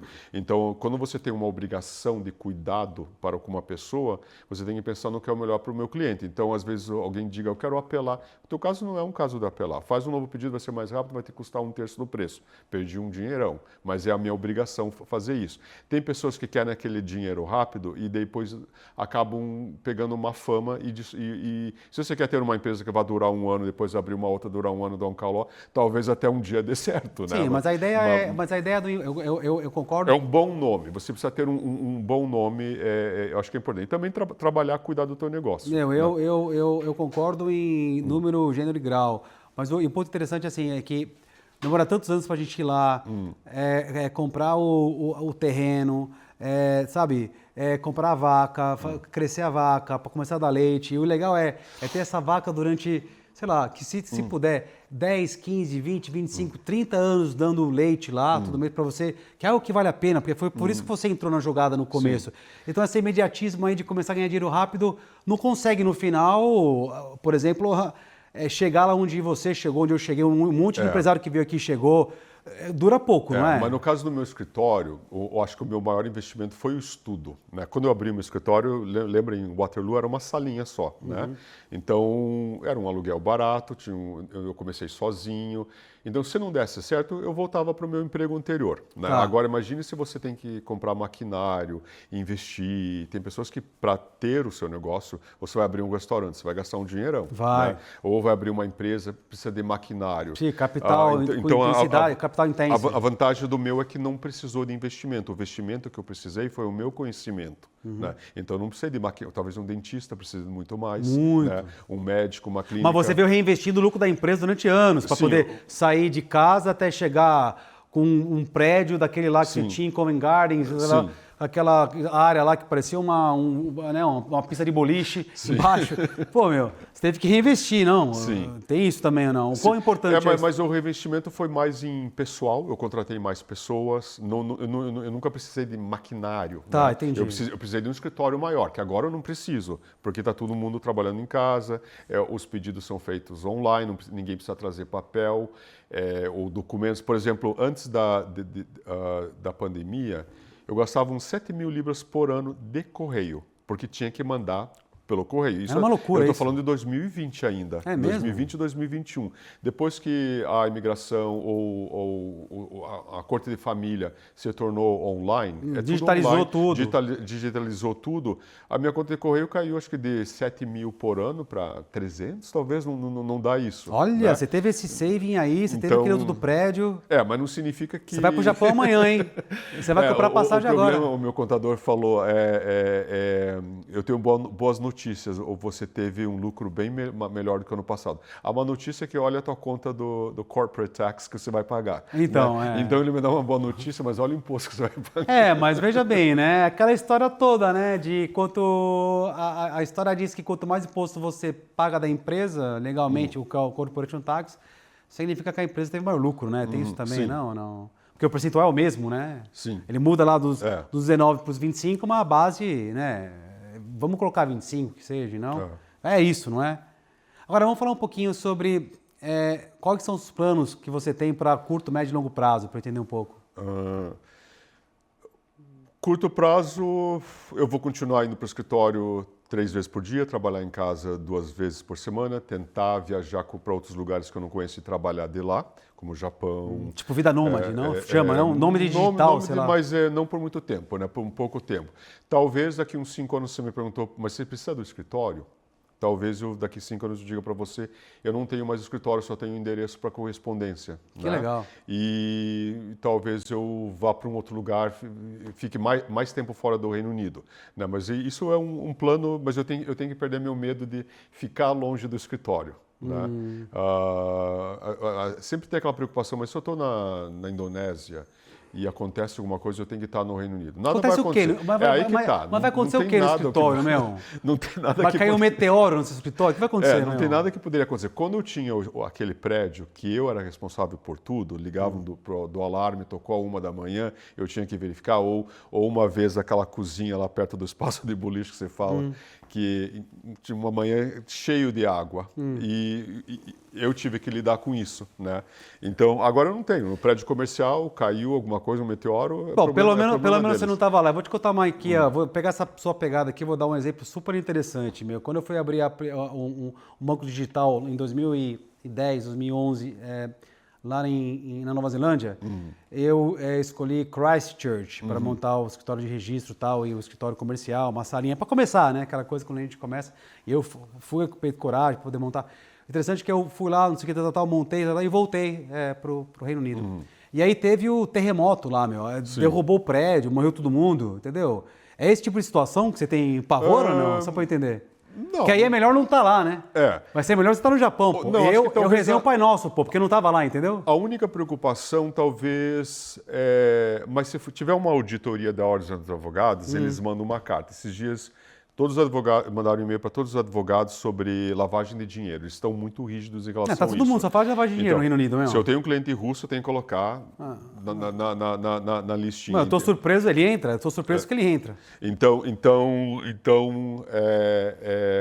eles mandaram um e-mail para todos os advogados dizendo: nós vamos começar a selecionar para fazer escritórios, aleatoriamente. Que saco isso, então imagina, eu estou no Japão, decidi que vou ficar um mês, aí recebo uma carta, daqui 10 dias a gente vai fazer uma visita para você. Mas né? esse notes que eles dão, meu, de 10 dias, para fazer um negócio de lavagem de dinheiro.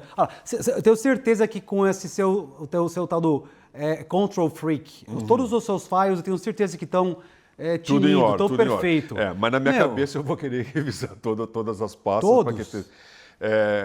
E também não coloca o assistente aqui para dar uma olhada. Mas não é só audiência, poderia ter auditoria sobre lavagem de dinheiro que eles fazem, pode ser uma auditoria de compliance em geral. Né? Então eles vão olhar.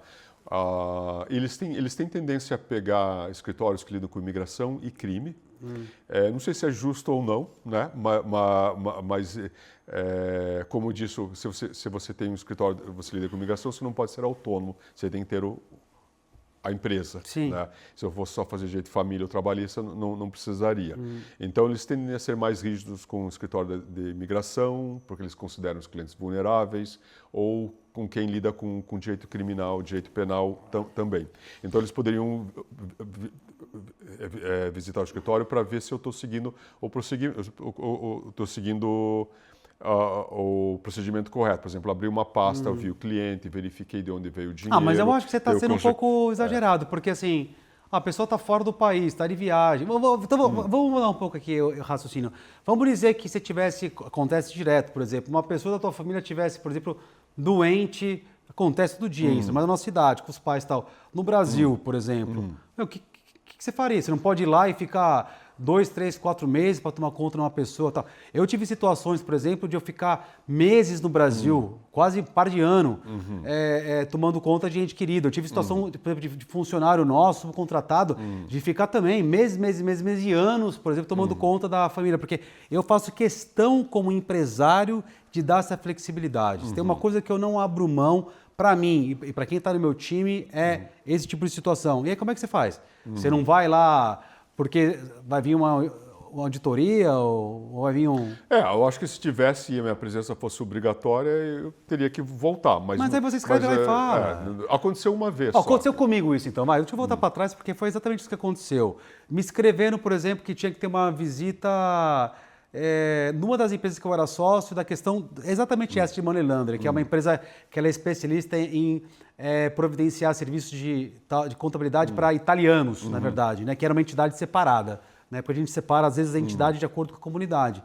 E, eu escrevi lá dizendo que eu não podia ir por causa de X, Y, Z, que tinha uma pessoa doente. O HMRC entendeu... Sabe, normal. Vamos remarcar para daqui a 3 meses quando você voltar. Porque não é uma investigação criminosa de coisa que... Entende? Eu acho que é só mais um...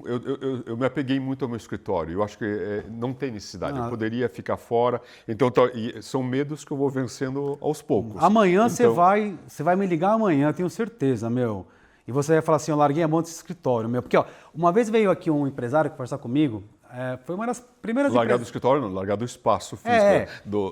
Mas teve uma das pessoas que eu conversei aqui, uma empresária, interessante essa história aqui também, eu vou compartilhar com você rapidamente. E ela falou assim para mim, aqui na entrevista, né? Mas e aí, como é que você tá? Eu falei assim, eu estou 100% remoto, eu não volto atrás. Eu acho que é o que o cliente quer, é o que o consumidor quer, é uma vantagem, assim, é uma oportunidade absurda para todos nós que estamos... em área providenciando um serviço, ter essa oportunidade, porque teve gente que ficou, 80, 90, sei lá quantos anos, indo para o escritório de serviço, advogado, todos eles, todo mundo, das 9h30 até 5h30, e a gente consegue ter uma vida com uma flexibilidade que ninguém teve. E aí, essa empresária voltou 100%. Para o escritório. E aí eu conversando com ela, aqui batendo um papo, e aí ela explicando, mas por que isso, por que aquilo, tal. E ainda falei, tenho certeza que seus subcontratados, os funcionários não estão felizes com isso aí. Você perguntou para eles se eles querem? Porque eu já estava praticamente remoto antes do Covid, por exemplo. Mas aí quando eu perguntei para o pessoal, gente, vocês querem mudar alguma coisa e voltar todo mundo? Quando eu liguei já estava um na Itália, um em Portugal, 8 no Brasil. Acontece isso, ninguém quis voltar. Sabe o que aconteceu? Passou mais ou menos 1 mês e meio, 2 meses, a pessoa veio me procurar, né, e para conversar, tal, socialmente, tal. E ela falou, quer saber que depois de ser entrevistado aqui, depois de ser conversado, porque na minha entrevista, essa conversa que a gente teve aqui agora, eu decidi que eu vou ficar 100% remoto, e decidiu, você vê como essas coisas? Eu acho que é um medo que não existe, mas parece que eu tenho que estar próximo do meu escritório. Mas eu não preciso, mas é um medo que eu estou vencendo aos poucos. Como eu disse, eu fiz algo que eu nunca tinha feito antes, eu fui para a Sicília, na Itália, e fiquei trabalhando lá 2 semanas e meia. E tranquilo? Ou você acordava com ansiedade? Nada aconteceu. Não vai acontecer nada. Aconteceu. Vamos fazer um acordo aqui, eu e você? Eu deixo um funcionário que eu tenho aqui, por exemplo, ele 100% dedicado a você, por 2, 3 meses para você ir lá para o Japão e ficar lá. Se acontecer alguma coisa, eu venho de onde eu estiver e me responsabilizo, porque eu vou estar sempre aqui do lado. Porque ou eu estou aqui ou eu estou 2, 3 horas aqui, geralmente. Pode ser, a gente faz um acordo. Uma possibilidade. Eu não sei se eu vou querer ficar no Japão 3 meses também. Mas aí você escolhe para onde você quiser ir. Mas a gente faz um acordo assim, para você perder esse escritório, office fobia que você está nesse momento. Você não acha? Não? Mas está cada vez melhor. Eu acho que o problema é que o escritório, quando ele começou em 2007, eu tinha que estar todos os dias lá. Inclusive, tinha uma época que eu ia até nos sábados. Eu tinha papel, tinha coisas que eu tinha que colocar no correio. Tinha dinheiro até físico, às vezes. Tinha file até no teto. Tinha um monte. Então, agora é tudo online. Então, cada vez eu estou me desvinculando mais. Então, eu acho que é a próxima fase, talvez, nos próximos... O problema é que, se eu estou em Londres, eu quero ir para o escritório. Então, a pergunta é, será que eu poderia viajar mais, conhecer o mundo, né? Sim. Então eu gosto de ir para o escritório. Ainda mais o lugar lá no WeWork é muito legal. Então... Lá o pessoal toma cerveja, faz festa. Das 3 às 5. Qual que é a vibe? Ela fica todo mundo bebendo, não? Não? Fica todo mundo sentado bebendo? Às vezes eu penso, tem gente jogando ping-pong. O dia inteiro lá, jogando ping-pong e tomando cerveja, todo dia. Porque com essa história de híbrido eu também sou meio assim, porque essa é a minha opinião. Ou você tá dentro ou você tá fora do escritório. É a minha opinião. Essa história de híbrido, é assim, o cara não vai na segunda, o cara não vai na sexta, entendeu? E se ele vai na segunda ou na sexta, ele vai para tomar uma para socializar. Aí quando ele tá em casa, eu sou mais ou menos por aí. Essa é a minha opinião. Eu acredito muito mais assim, ou é remoto ou é presencial. Eu não acredito muito nesse modelo híbrido, meu. Para pequeno empresário. Pode ser que para grande empresa, legal, vamos lá, vamos socializar, vamos treinar um monte de gente coletivamente, tudo mais. Tem pessoas em vários estágios. Agora, pequena empresa, tem lá de 0 a 35, 40, 50 funcionários. Pô, precisa fazer o híbrido? Eu acho que o híbrido ficou um pouco assim, sabe? Ficou um pouco assim...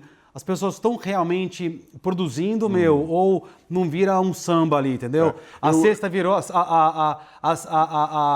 A sexta-feira virou quinta. Sabe essa história? Eu ouvi falar que muitos escritórios em Londres estão chamando os funcionários de volta. Eu não sei se é tudo grande empresa, meu. É tudo grande empresa que quer engessar, escravizar todo o pessoal de volta nesse sistema aí, que na minha opinião é um sistema que foi criado depois da Segunda Guerra Mundial lá, que não separou direito a diferença entre, talvez, sei lá, indústria e serviço, com processo, com coisa. É a minha opinião isso aí, cara. E aí teve a oportunidade de fazer a coisa, e aí eles estão dando o passo para trás e, assim, é a minha opinião pessoal isso. Eu sou completamente contra, meu. E o pessoal tem resistido aqui, hein, isso aí. Sabe que o escritório em Manchester, eu presto consultoria para um escritório de Manchester, e eles começaram agora, implementaram a semana de 4 dias. E o rendimento da empresa aumentou em 20% com uma semana de 4 dias. 20%? Segundo o dono, esse que gosta de ser o gerente, ele não trabalha como advogado. O que senta no sofá, né? Mas ele faz um monte de coisa para o escritório. Ele traz novos clientes. Cada mês ele está aumentando o escritório. Então ele não está lá sentado como advogado, mas ele está gerenciando. Desde que eles implementaram esse sistema de 4 vezes por semana, o rendimento aumentou em 20%. Teve um monte de empresa que tentou. Você sabe o que eu acho que isso é uma ideia legal? Sabe o que pode acontecer? Eu não sei se pode espirrar um pouco negativo, mas a empresa pode talvez tentar, se não der, volta para trás, né? Mas eu acho que no meu modelo, geralmente de serviço, porque tem negócios e negócios, tem negócios que não tem como, você tem que ir lá trabalhar, meu. Entendeu? Vender sorvete. Não, sorvete tem esses... Sorvete é mais difícil, mas tem uns caras aí, uns empresários, tem até vários vídeos circulando, que virou viral, que na hora do atendimento lá da sorveteria, da hamburgueria e tal, tem uma tela lá e tem uma pessoa, não sei aonde, e ela que atende. Por exemplo, nos Estados Unidos está mó febre isso aí, entendeu?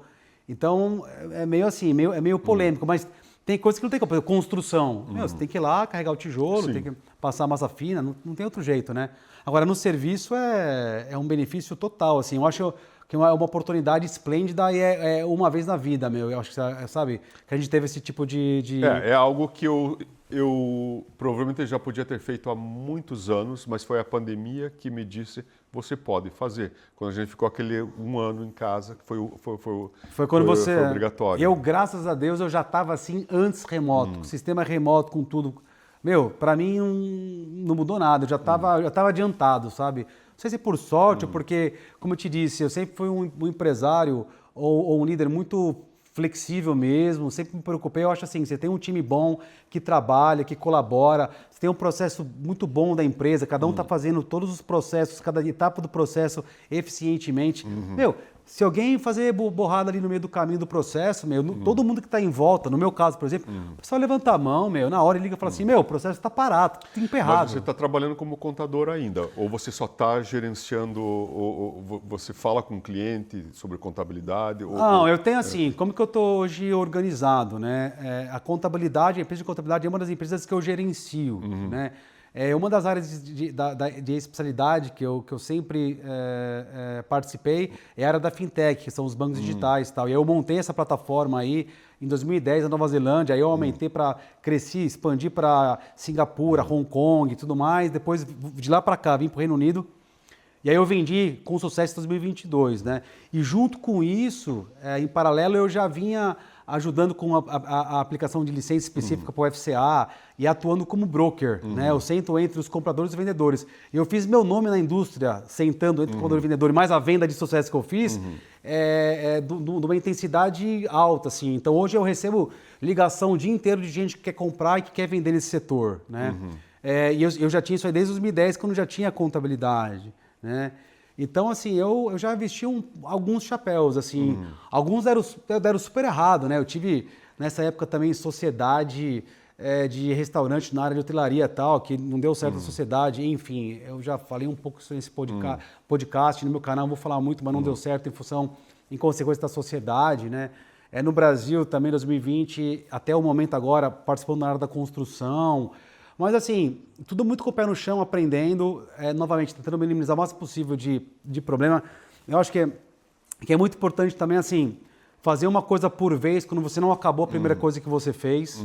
Né? Não adianta, vou querer fazer 10 coisas ao mesmo tempo e nenhuma delas está bem, está madura, está funcionando, começa a gerenciar, não dá certo. Né? A gente sabe que qualquer projeto que a gente vai fazer vai demorar anos para poder ter sucesso, para poder ter a fase de maturidade, como eu te disse. Sim. Contabilidade, 17 anos, construção, praticamente aí 6 anos, banco digital, 12 anos. Dá uma olhada, quantidade de anos que tem que ter. Então, para eu encarar um novo projeto agora, por exemplo, eu fico pensando assim, mas quanto tempo eu vou ter que me dedicar para isso? Vai ser outros 10 anos? Então, eu vou estar afim ou não vou estar afim?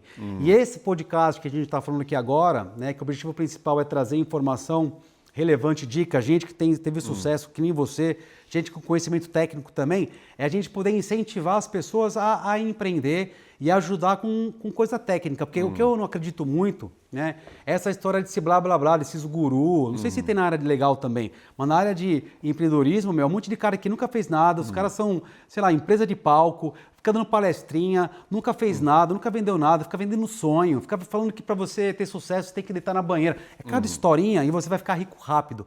E a gente sabe o trabalho que demora, quantos anos demora para a gente poder atingir, sabe, o momento que a gente chama, vamos chamar de sucesso, que cada um tem o seu sucesso também. Né? O sucesso não é porque sua empresa é um elefante, que não, igual você falou, que não dá dinheiro. O sucesso é você que reestruturou a sua empresa, diminuiu a hora de tamanho e está feliz pra caramba, que está equilibrando a vida, que quer viajar. Esse é o sucesso. Então, eu trago esse canal aqui para poder dar informação. Para mim, né? Então, o sucesso é o que me faz viver bem. Né? Com certeza, então, mas você sabe o que acabou acontecendo naturalmente? Esse imediatismo que você falou, que as pessoas estão cada vez mais imediatas, o empreendedorismo, ser empresário não é imediato. A gente sabe, você sabe, eu sei, demora, igual você falou, fale no primeiro ano já. Quantos vão sobreviver? Vai demorar uma década para você atingir a maturidade, trabalhando que nem um maluco. Ou você falou, acordando à noite com pesadelo, às vezes, o que eu vou fazer? Quantas vezes eu fiquei mal dormidas? Eu tive noites mal dormidas em função disso. E aí vem esses caras que é blá, blá, blá, business guru do quê? De nada, meu, querendo vender fórmula mágica, não sei o quê, que você vai ganhar 1 milhão no primeiro ano, vai ficar rico que nem eu, olha a minha Ferrari. O cara aluga a Ferrari, aluga as coisas. Então, assim, é um horror isso aí. Então, o que eu estou tentando fazer é ajudar o empresário de verdade, que não tem receita, não tem fórmula mágica. E eu estou trazendo exemplo, empresário que nem você, que nem eu, que nem um monte que está aqui, para poder mostrar para a pessoa o que ela tem que fazer para atingir o resultado, entendeu? É isso. Eu acho que você também tem que ser realista quando você abre um negócio. Realista do que você pode fazer e do que você pode atingir. Né? Tá. Uma vez eu estava conversando com um amigo meu, ele falou, eu vou abrir um negócio que vende comida não sei o que lá, nem me lembro o que era, comida chinesa, ele é do Taiwan. Daí eu falei, ele foi até ver o ponto, eu falei, quanto é o ponto? É só isso. Daí eu falei, você sabe fazer essa comida? Não. Tá, mas então, daí eu falei, além do aluguel, quanto que é o imposto que é o equivalente a council tax, que é o business rate? Eu não sei disso. E quanto você vai pagar disso? Quanto você vai pagar disso? Não sei. Daí ele falou, nossa, você me destruiu, né? Não vou mais abrir não vou fazer mais nada. Eu falei, mas você não serve para isso. Você nunca fez você sabe fazer o pastel? Você vai fazer... Não sabe. Se você não sabe, a única coisa que você perguntou é o valor do aluguel. Tem uma lista de várias coisas que você tem que colocar para ver se o teu negócio é viável ou não. Né? Você vai abrir e vai fechar daqui a um mês. Com certeza. Então você tem que ser realista. Realista também. E você falou um ponto interessante, é saber fazer a coisa, né? Experiência. No meu caso, por exemplo, eu acho que é um pouco fora da curva. Toda empresa que eu participei até hoje, que eu comecei, eu não tinha experiência nenhuma no que eu fiz. E eu aprendi conforme eu levantei a pipa. Eu recomendo as pessoas fazerem isso. Hoje, não. De jeito nenhum. Eu acho que se você vai querer começar um negócio como você, pô, eu comecei em um escritório de advocacia, de imigração, você trabalhou anos lá, aprendeu. Eu tinha experiência, eu tinha Exato. conhecimento. E você até decidiu, pô, será que vai valer a pena eu realocar energia, eu colocar capital naquilo ali? Será que vale a pena, né? Eu não ter aquela experiência. Eu tenho uma história engraçada, uma vez que um aposentado eu acho que ele era da Receita Federal no Brasil, alguma coisa assim, e ele veio para Londres, e ele veio com a aposentadoria dele e tudo mais, ele veio com o patrimônio e tal, e ele queria abrir uma padaria, coisa de doce e tal, tipo essas Pauls da vida que tem por aí. E aí ele veio conversar comigo, né? Todo animado e tal. Já quase um senhor de idade, na verdade, né? Aposentado e tal. Ah, porque eu vou abrir isso, porque eu acho legal, porque eu gosto, porque eu vi, porque dá dinheiro. Etc. Sabe fazer pão? Porra, Olhei pra cara dele e falei assim, sem sacanagem, você não se preocupa com o seu cliente? Eu me preocupo também com o meu cliente, eu sou direto. Eu não gosto muito de blá, blá, blá, sabe? Tem que ser direto. Eu falei pra ele, posso te dar uma sugestão, antes de tudo? Depois da consulta toda, né? Como faz isso, faz aquilo. Por que você não pega, né, um currículo, ou até de graça, né? Vai lá como voluntário, vai numa padaria como voluntário, onde você vai abrir, vai lá, fica um tempo lá e vê o que vai acontecer. Você volta e conversa comigo, né? Ah, tá bom, ele me escutou, né? Ele, um bom escutador, né, pelo menos. E aí, depois de alguns meses, ele voltou para mim lá no escritório para conversar, eu falei, e aí, como é que tá? Vamos montar a empresa? Ele falou assim, você não sabe, cara.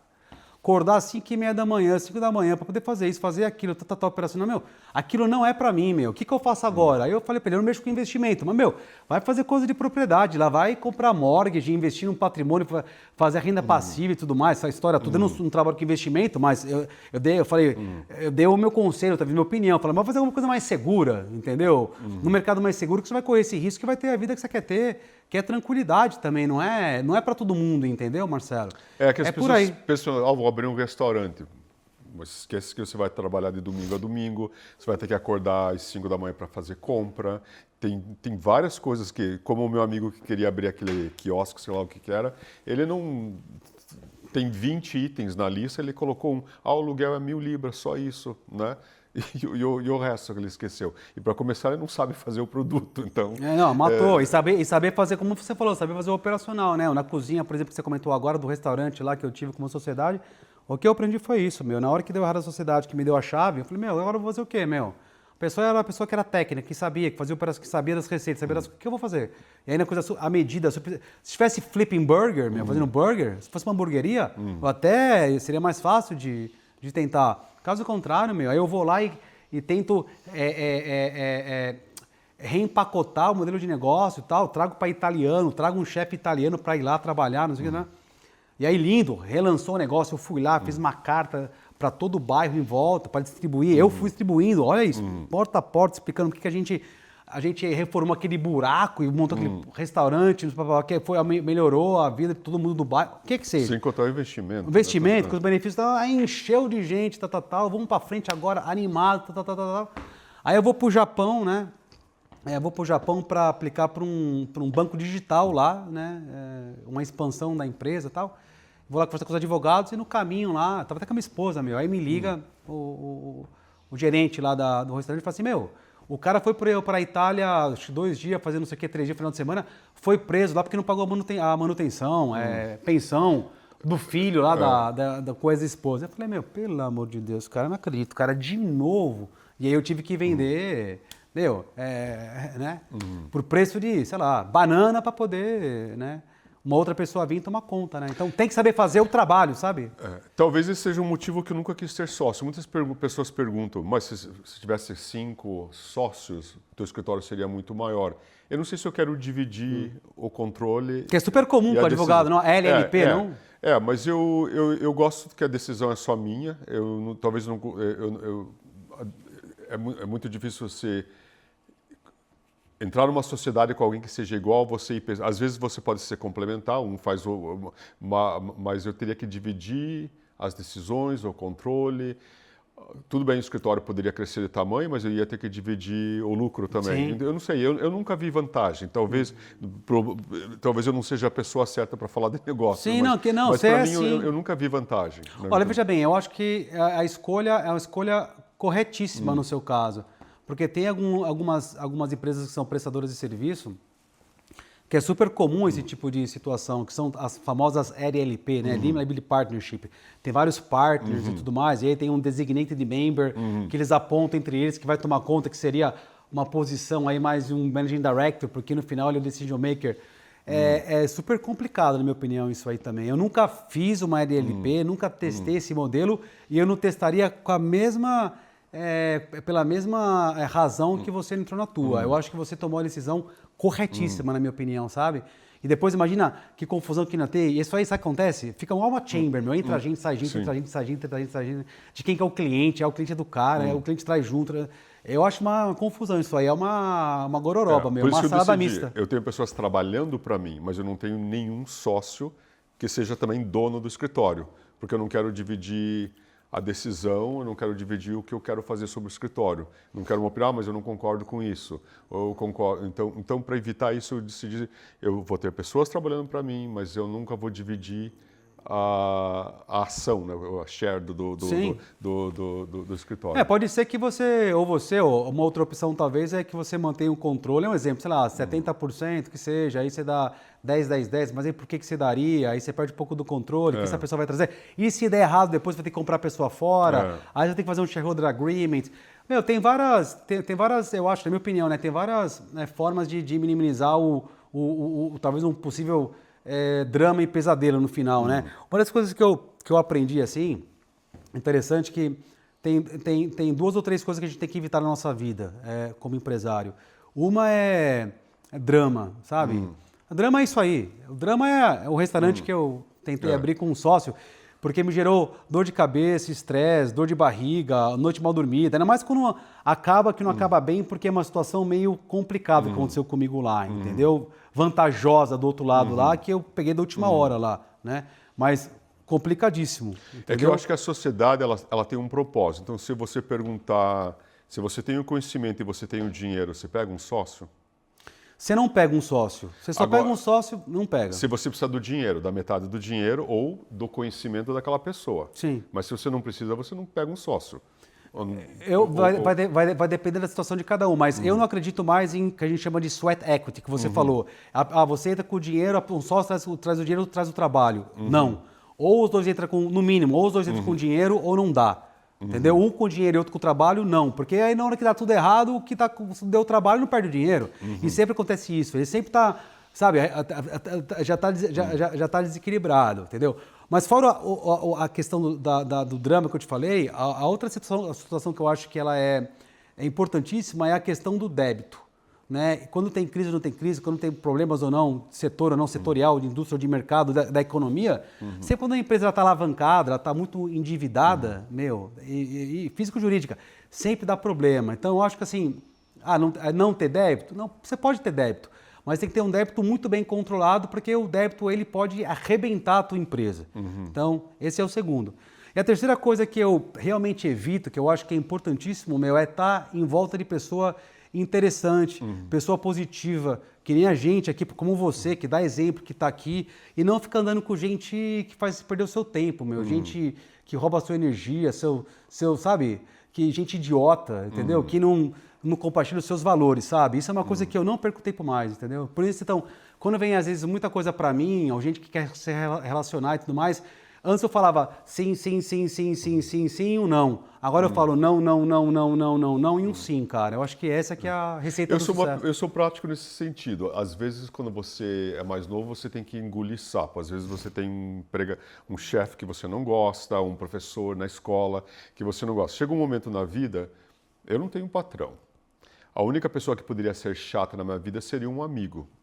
Não é meu patrão que vai me demitir. Então, que eu também corto se for chato e não tiver... Então, por que eu vou querer alguém negativo na minha vida? Eu não preciso, você não tem poder sobre mim, como se fosse um professor com um aluno, ou empregador com um empregado. Eu não preciso de você na minha vida. Por que eu vou querer algo, aquela história de injeção na testa... Nem de graça? Não, é o contrário, né? Sim. De graça só injeção na... Não, nem isso, eu não preciso disso, eu não quero isso na minha vida. Então, se essa pessoa é negativa, para quê? Não vai me trazer nada, eu não preciso. Sim, né? e isso aí me chama atenção porque eu já te conheço, por exemplo, desde o começo lá. 2009, não foi? Talvez até, acho que pode ser até um pouco antes, inclusive, mas você é um profissional, um empresário, o que me chama a atenção, que sempre me chamou a atenção, que você sempre ficou fora da panela de pressão. Sabe o que eu estou dizendo que é panela de pressão? Panela de pressão é que em vários mercados, por exemplo, os brasileiros que estão aqui, em mercados específicos, tal, com cliente específico, super segmentado, fica aquela coisa, o cliente é meu, o cliente é seu, não sei o quê, não troca figurinha, não colabora, tal, e fica maior confusão, maior estresse, maior aqui dentro dessa panela de pressão, com um monte de gente lá. Cara, é predatório, é denúncia, enchendo o saco, reclamando, falando mal um do outro. É horripilante essa situação, meu. Eu já participei de panela de pressão durante muito tempo, de pessoa vir, sabe, e me encher o saco, falar mal de mim, um monte de coisa, inventar história, sabe? Teve até situação de falar, porque o Rodolfo tá bem, não sei o quê, porque o Rodolfo, sei lá, deve fazer porcaria por aí. Te juro, cara, deve lavar dinheiro, te juro. Até esse tipo de coisa já chegou na minha cabeça. E a pessoa às vezes nem sabia, porque não é o Rodolfo da empresa da contabilidade. É o Rodolfo do banco digital, é o Rodolfo do empreendedorismo, é o Rodolfo que é o coisa do broker. Entendeu? É o Rodolfo que teve que investir pesado para ter um prédio daquele lá que eu tinha lá e pagar a conta para poder. Investe antes de receber. Você entende? Então, e você foi uma pessoa que sempre se manteve fora da panela de pressão. Eu nunca escutei um chiado seu, eu nunca escutei uma fofoca tua. Você sempre manteve esse chiado fora, essa situação sempre fora da panela de pressão, não ou não? Você fazia isso de propósito? Você faz propositalmente ou... Eu acho... Lembra que eu tive um coach, né? Sobre negócios de 2020. Ele falou, você não é bom em networking. Então, quando a gente foi num curso, numa reunião, ele me obrigou a falar com 10 pessoas naquele dia. Você vai falar com aquele lá. Eu falei, mas eu não gosto de começar uma conversa. Não, você vai lá, dá o teu cartão de negócios e conversar com essa pessoa. Por que você não dava? Você tem que sair dessa área, dessa zona de conforto. Então, talvez, por eu não gostar de fazer isso... ou algumas pessoas mandavam um e-mail para mim, um outro advogado, vamos trabalhar em sociedade? Não. Vamos tomar um cafezinho? Não. Eu não tinha vontade, eu não sei. Talvez isso me protegeu de uma certa forma, ou talvez tenha me impedido também, de uma certa forma, de ter progredido mais. Sim, né? Mas olha que interessante, olha que o que você falou é uma coisa interessantíssima. Então foi isso aí, foi essa condição sua, do seu perfil, sua característica, do network e tal, talvez extrovertido, introvertido, que fez você ficar fora da panela de pressão. E eu vou te dizer, depois de 20 anos, Dr. Marcelo Reale, você teve uma vantagem competitiva, porque você não teve essa dor de cabeça, essa injeção de saco que muito empresário teve, tem e terá, porque está todo mundo dentro da panela de pressão. E eu tento aqui no mercado, já maduro, adulto, depois de 20 anos, explicar para o empresário, para as pessoas, que não é assim, que a gente tem que colaborar com o competidor, a gente tem que se ajudar. E algumas indústrias, por exemplo, a indústria dos dentistas, por exemplo, médico, é tão legal que eu vejo as pessoas se colaborarem, mandar um caso um para o outro, tem negócio para todo mundo. Como você disse, seu caso era mais específico para isso, você era mais especialista nesse tipo de visto, nesse tipo de serviço. O meu da outra empresa, eu estava mais sei lá, por exemplo, consultoria e tudo mais quando é mais complexo, quando tem uma questão de internacionalidade, é internacional os casos, eu faço. O outro cara não quer fazer, então quando vê o caso mais simples, eu mando pro cara. Mas não é assim, entendeu? Eu passo casos para pessoas. Se não é uma minha área, como alguém fez aquela pergunta sobre contabilidade, eu falei, isso não é da minha área. Ou alguém fez pergunta sobre direito trabalhista ou compensação por acidente. Daí, se eu conheço um advogado, eu digo, essa pessoa não trabalha para mim, mas é uma pessoa que eu confio contar. Então, existe uma certa colaboração. Né? Se você tivesse que dar uma dica agora para alguém que vai começar uma empresa, e agora eu vou ser mais específico dessa vez, que seja uma empresa de serviços legais, um advogado, um escritório, qual que seria a dica que você daria para essa pessoa? Pensar sempre no cliente. O cliente vem em primeiro lugar. Talvez, hoje em dia, trabalhar em casa, não ter um investimento grande, caso não dê certo, você tenha que voltar a trabalhar de empregado. Aqui na Inglaterra, normalmente, você tem que trabalhar 3 anos de empregado para você poder abrir um escritório. Existem algumas exceções, mas eu acho que é não pensar no lucro imediato, mas pensar na satisfação do cliente e sempre pensar no cliente. Se você for assim, essa pessoa vai mandar um monte de clientes para você. Como é o meu caso, eu cortei todos aqueles anúncios que eu tinha porque eu não precisava mais. Né? Só de boca a boca eu estava tendo mais clientes. Tá. Que super legal. Doutor Marcelo Reale, né? Muito obrigado por ter aceitado o convite para vir aqui no Conversa com o Rodolfo Basílio.